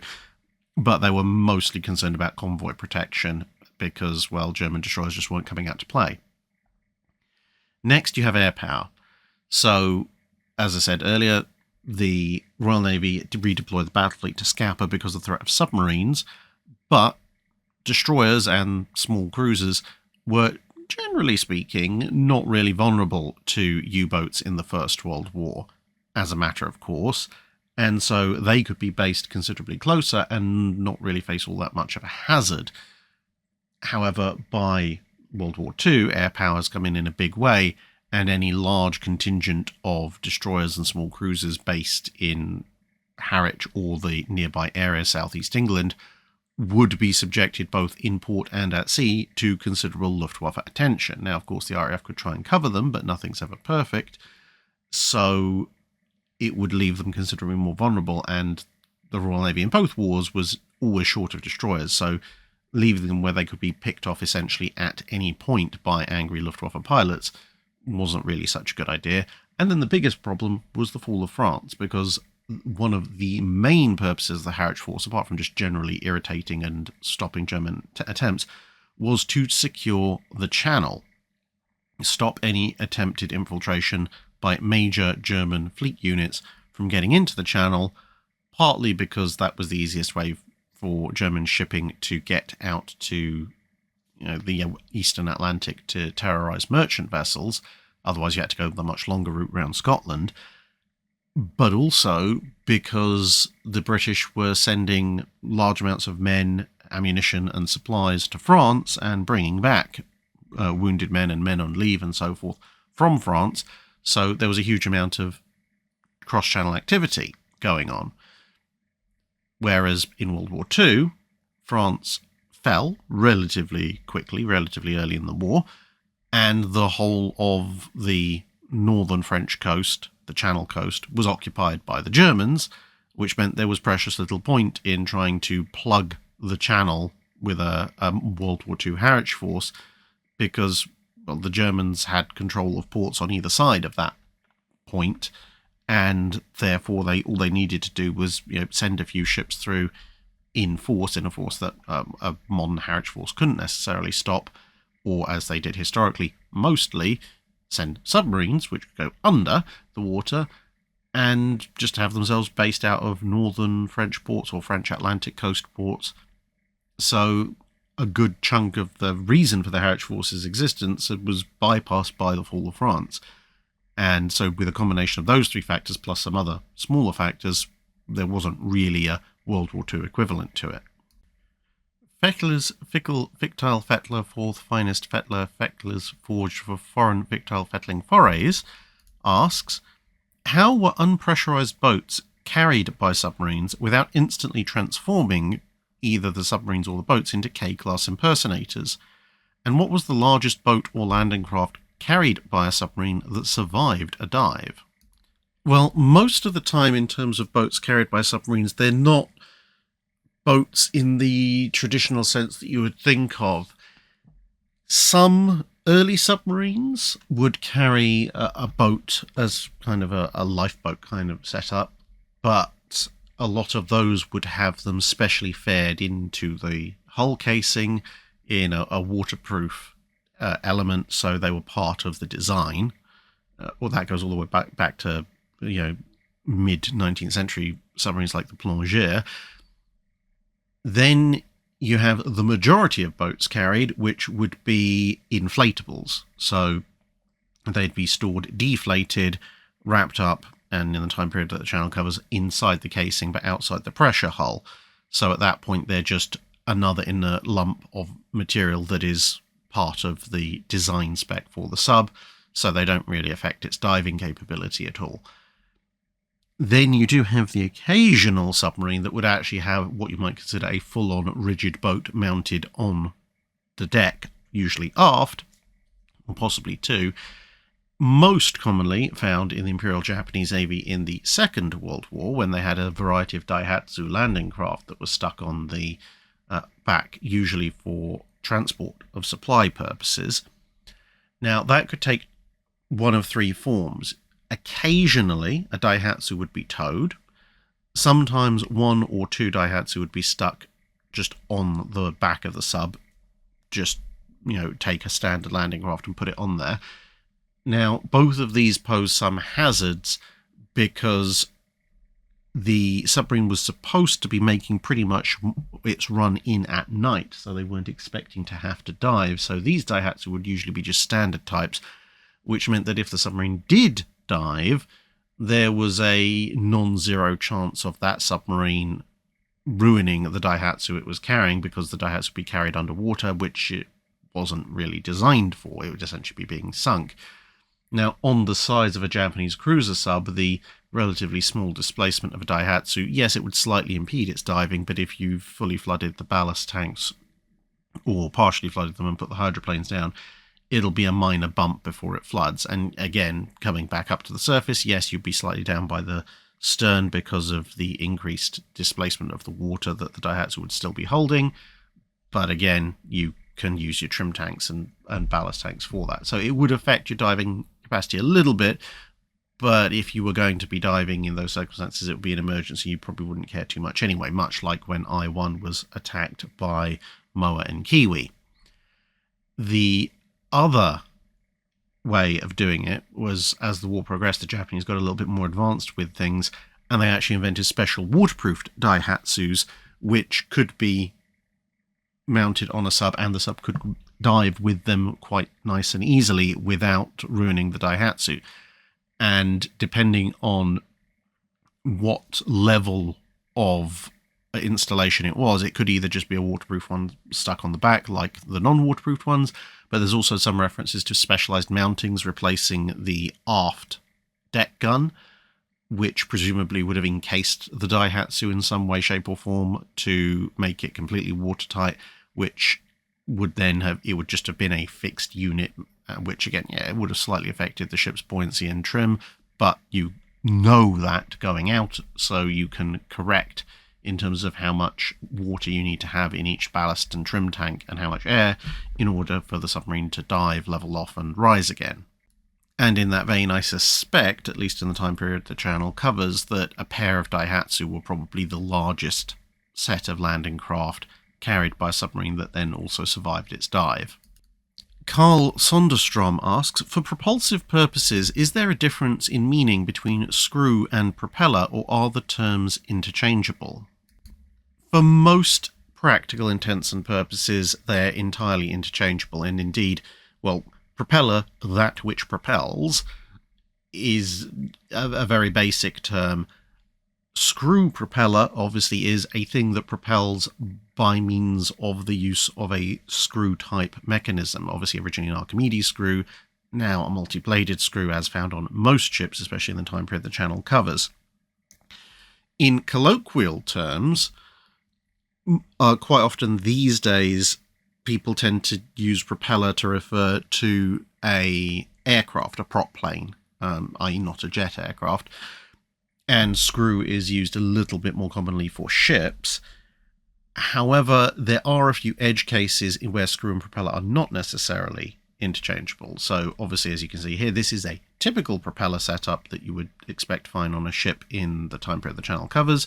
It is also a screw because it is a screw propeller, but you do very occasionally, especially towards the end of the period that the channel covers, come across some propellers that are not screws, like the Voith Schneider propeller. So that is technically, it is a propeller, it is a thing that propels underwater, but it very definitely is not a screw. But most of the time, if you say a ship's screws or a ship's propellers, they normally mean the same thing. 22NF2 asks, in Star Trek, USS Defiant was a prototype that was initially mothballed because it was just too overpowered for its own good, and was then brought back into service, had the kinks worked out, and became a legendary success in its own right. Are there any real-world examples of this from the interwar period going into World War II? In that time period, not really, mostly because you're either talking about interwar ship design under the terms of naval treaties, so everything is extremely heavily controlled, and navies obviously understandably want to make absolutely sure it's all going to work before they allow funding for anything. And then on top of that, once wartime production starts to get going. Again, you have the issue of, well, you need this to not end up with, oh, we've got the first ship in service, it's completely useless, it needs a whole bunch of work, and the 50 others we've got on the slips therefore all need to pause construction. So no. There were some technologies like that. Turbines very early on suffered from that kind of thing. I think if you were going to look at ships from the interwater World War II period that in some way, shape or form came out with people going, I'm not sure about this, or otherwise ended up being repurposed to do something else, I think probably the closest you'd come would be the Abdiel class mine layers, designed to be insanely fast, and ended up, although they did some mine laying, ended up being used for almost everything but. So that could be a kind of example of, someone went, well, we've designed this absurdly specialized, absurdly focused, extremely high power ship for this one thing, and then they ended up actually being very useful doing all sorts of other things, because obviously the Defiant was supposed to fight the Borg, and outside of the Battle of Sector 001, never did that, but proved very useful at blowing up Cardassians, Dominion, and anyone else who got in Sisko's way, really, until it ran into the Breen, but we won't talk about that. I suppose possibly you could also argue for the Sims class on the basis that they launched the first one and went, yeah, that's far too heavily loaded, it's going to fall over and everybody's going to drown. They had to take it back in, rework it, tone it down a little bit, which of course they didn't really have to do with the Defiant, and then the Sims class saw pretty decent service throughout World War II once they'd had the relevant topside modifications. BFW asks, are there any notable types, classes, or design features of ships that could have technologically existed earlier than they were introduced in reality that would have had an effect of significance on naval warfare, especially in the ironclad period onward? My typical answer would be no, because the naval world, certainly in the ironclad period and shortly thereafter, was incredibly competitive. So if something was possible in terms of an innovation, it was usually pretty quickly introduced. I mean, one of the things that's sometimes brought up is Devastation and Thunderer, because, well, you look at them and you go, well, isn't that just a pre-dreadnought? And sometimes various historians are going, yes, well, the Royal Navy essentially invented the precursor to the pre-dreadnought in the 1870s, and then everybody ignored it until 2 decades later. But it misses a few points. I mean, as you can probably see from this, there's no secondary battery, which is a hallmark of pre-dreadnoughts because the quick-firing gun hadn't come about yet. And the other thing you'll notice, which is one of the key differentiator of a pre-dreadnought, this has a very, very low freeboard because we're still talking Iron Era or Compound Era armor, which means the armor has to be incredibly thick, which in turn, between that and the big cylindrical turrets, which I've talked about in a previous video, means a very low freeboard if you don't want the thing to roll over. The advent of a proper pre-dreadnought, 2 twin turrets, 1 fore, 1 aft, although you could pull off something like it, kind of, from the point of Devastation and Thunder onwards, there are a lot of arguments in favour of the central battery ironclad or the masted turret ironclad in terms of both operational range and seaworthiness through the 1870s and early 1880s, and it's only as engine technology improves and then the introduction of steel and then Harvey steel allows freeboard and obviously the development of the fully armoured barbette instead of the traditional cylindrical turret, that's what allows you to have a classic pre-dreadnought, even though Devastation admittedly does look very much like an early pre-dreadnought, especially the HMS Hood of the Royal Sovereign class. And there's usually similarly some other kind of underlying technological issue behind why something that might seem obvious actually really isn't actually that much obvious. Speed for a long time is limited by power density of compound and then vertical triple expansion engines, as well as their endurance, as well as the endurance of the stokers with coal. So turbines and then turbines coupled with oil firing offer a huge jump in speed capabilities without making your ships absurdly large. You've got the whole as already kind of mentioned, metallurgical revolution in the latter part of the 19th century, which also plays into guns with both metallurgy and propellant advancing, which allows you to have longer range guns at smaller sizes. I think, honestly, of all the things that you could potentially look at introducing significantly earlier than they actually were, rangefinders would probably be the only one I would confidently say you could introduce well before if you wanted to, because some forms of proto-rangefinder were being played with considerably earlier than the main introduction of rangefinders in the latter part of the 1890s and early 1900s, and the technology to invent precise optics and to mate them together and use basic mathematical principles to establish range, that was definitely a technological capability that existed considerably earlier than the 1890s. So it wouldn't be entirely implausible for a rangefinder to be invented in the 1870s or 1880s.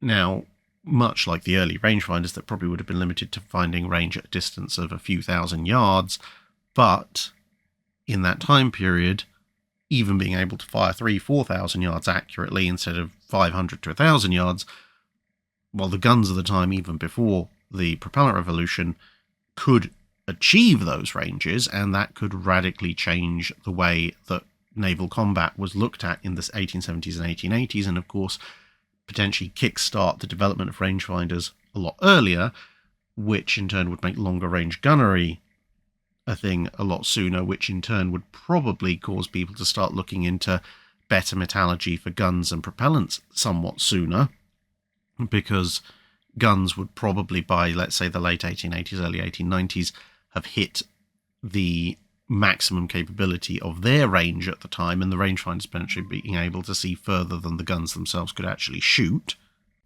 And that in turn might even have advanced the science of central fire control. So by the time of World War I, not only would rangefinders and fire control probably be far more widely fitted in fleets, but potentially also engagement distances would have crept up to even beyond what they were in the First World War. John M. asks, you've stated that the Imperial German Navy suffered with subpar performance due to the low quality of its coal, but it still produced a great many ships. With a wave of a magic hand, if World War I doesn't kick off and they replace coal with bunker oil, as historically happened in most ships, how dramatically would the Imperial German Navy be forced to reduce because of the limited amounts of oil it has as compared to the UK that they would be able to access and store? Would their situation be similar to Imperial Japan in the 1930s? And what would the reduced fleet look like? What ships would the German Admiralty wish to prioritise keeping fuel and maintenance issues in mind? And would they eventually reduce to the point that Britain would have to lower their threat level? Well, assuming that World War I doesn't happen, Germany controls a fairly large part of what would eventually become Poland and has notionally friendly relations with Romania, both of which produce an amount of oil. But compared to the world market of oil, which Britain has more ready access to, it doesn't have access to anywhere near as much. And of course, there are certain parts of the British Empire that in World War I do produce oil and would expand in oil production as time went on.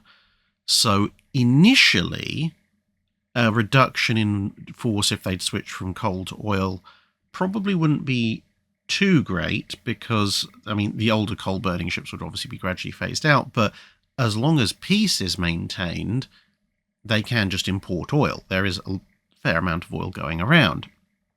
It would be a bit more expensive than coal, and so that would probably eat into production figures, but then considering that ships are becoming more and more expensive anyway, and in around about 1912, the German armies managed to wrest a whole bunch of funding off of the Navy as well, I suspect that going forward, the German Navy would basically just naturally attrition itself down to more modern ships using oil and just sacrificing larger numbers of older coal-fired ships.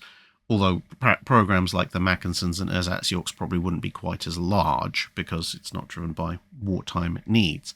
However, As time goes on, obviously they would be building more and more fuel dumps and fuel stores and so forth. But Britain's access to oil, both in terms of oil produced within its territories and, of course, being able to trade on the global market, would increase proportionally more than that which the Germans have access to.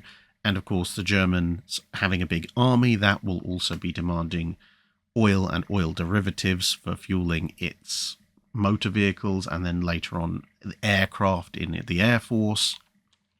And with the generally higher cost of running everything because of having to basically entirely import fuel oil, plus, of course, the vulnerability of most of that being very obviously able to be easily cut off by Britain, Imperial Germany would probably be faced with a binary choice. You would either have to significantly push out Germany's imperial ambitions to try and secure oil from overseas to reduce costs, although it still wouldn't really stop Britain from blockading the oil's ability to get to Germany in the event of war.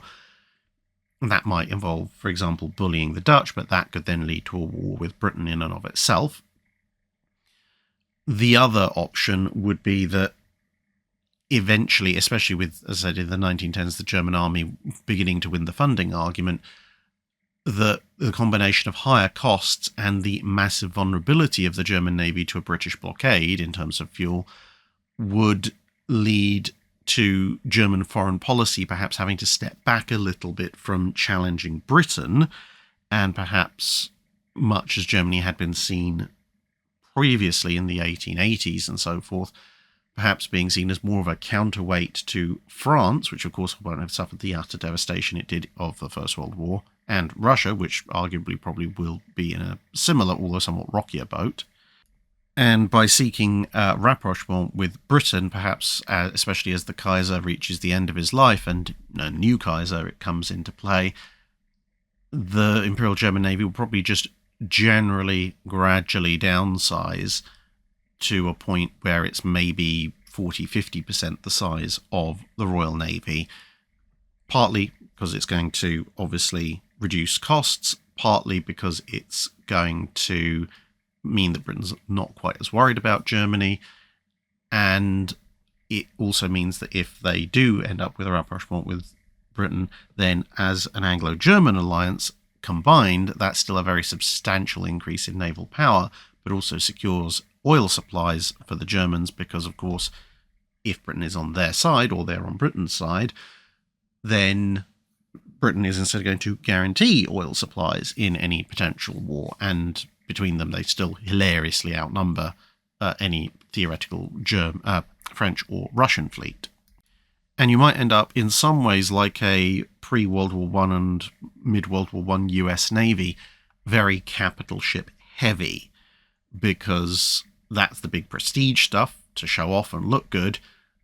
But if they've ended up in a sort of, as I said, with a rapprochement with the UK, there might therefore be the understanding, well, they don't actually need to build that many escorts, because if they are sailing to war, they can either join up with the Royal Navy, which will have plenty more escorts and cruisers and so forth because of its more global nature, or they can borrow some in if Germany ends up being attacked and Britain comes to help them. And the last question of this half of the Patreon Drydock, Bjarki Hilmarson asks, what was the fuel efficiency of different engine types compared to each other? Unfortunately, with a few exceptions, it's not a question with a very easy answer. Now, diesel engines are pretty much the exception, because a diesel engine in the time period the channel covers is exceptionally fuel efficient. You're talking about probably mostly World War II period, to be honest. And you can see that with, diesel powered ships, which could just go absolutely insane distances. The problem with diesel engines, and this is where it all comes into efficiency, is power density. So a diesel engine can go a very, very long distance, but for a given square footage of machinery space, you aren't going to get as much power out of it, so you're going to be going that distance slower. At which point it all becomes a measure of, well, how are you measuring fuel efficiency? Are you measuring fuel efficiency in terms of, we have X square footage of machinery space. Which engine do I put in to make me physically go the furthest, regardless of speed? But when you come to warships, obviously speed is quite an important consideration. So at that point, would a diesel engine be more or less fuel efficient if you have to get your ship up to, let's say, 30 knots, and therefore you have to put in considerably more diesels, which means you have to consume more fuel and take up more space? Is that efficient? It's not strictly speaking in miles per gallon or miles per ton, but it is a measure of fuel efficiency. And then likewise, when you look at vertical triple expansion engines versus turbines versus geared turbines versus turboelectric drive, vertical triple expansion engines could be fairly fuel efficient, but weren't particularly good for long distance high speed runs. Early turbines, the ungeared versions, were really, really good moving at high speeds in terms of amount of fuel consumed and running nice and smoothly, but had difficulty transmitting their power to the water. Geared turbines solve that problem, but add weight to the overall machinery plant. So again, it's like, are you looking at miles per ton? Are you looking at miles consumed versus weight of machinery, etc.? And of course, turbines, even with gearing, have an optimum speed. So if you're comparing turbines running, geared turbines, say, running at their optimum setting in terms of best RPM for fuel efficiency, then they will outperform a turboelectric drive, because turboelectric drive has more energy losses in it. But then the turboelectric drive overall becomes more fuel efficient because it stays at pretty much the same fuel consumption regardless of what speed you're going at, whereas geared turbines running at really low RPM, let's say 8 to 10 knots, for example, will be very fuel inefficient, whereas a turboelectric drive will be happily chugging away at exactly the same RPM, you're just varying the electrical output, and so on and so forth. So it gets very, very complicated, and even if you try and set a specific parameter, like how fuel efficient is each engine type at 30 knots, how fuel efficient is each engine type with X square feet of machinery space, how fuel efficient is each type with X tonnage of machinery allocated to the design, the answers are going to vary quite considerably. And so endeth part 1, on to part 2.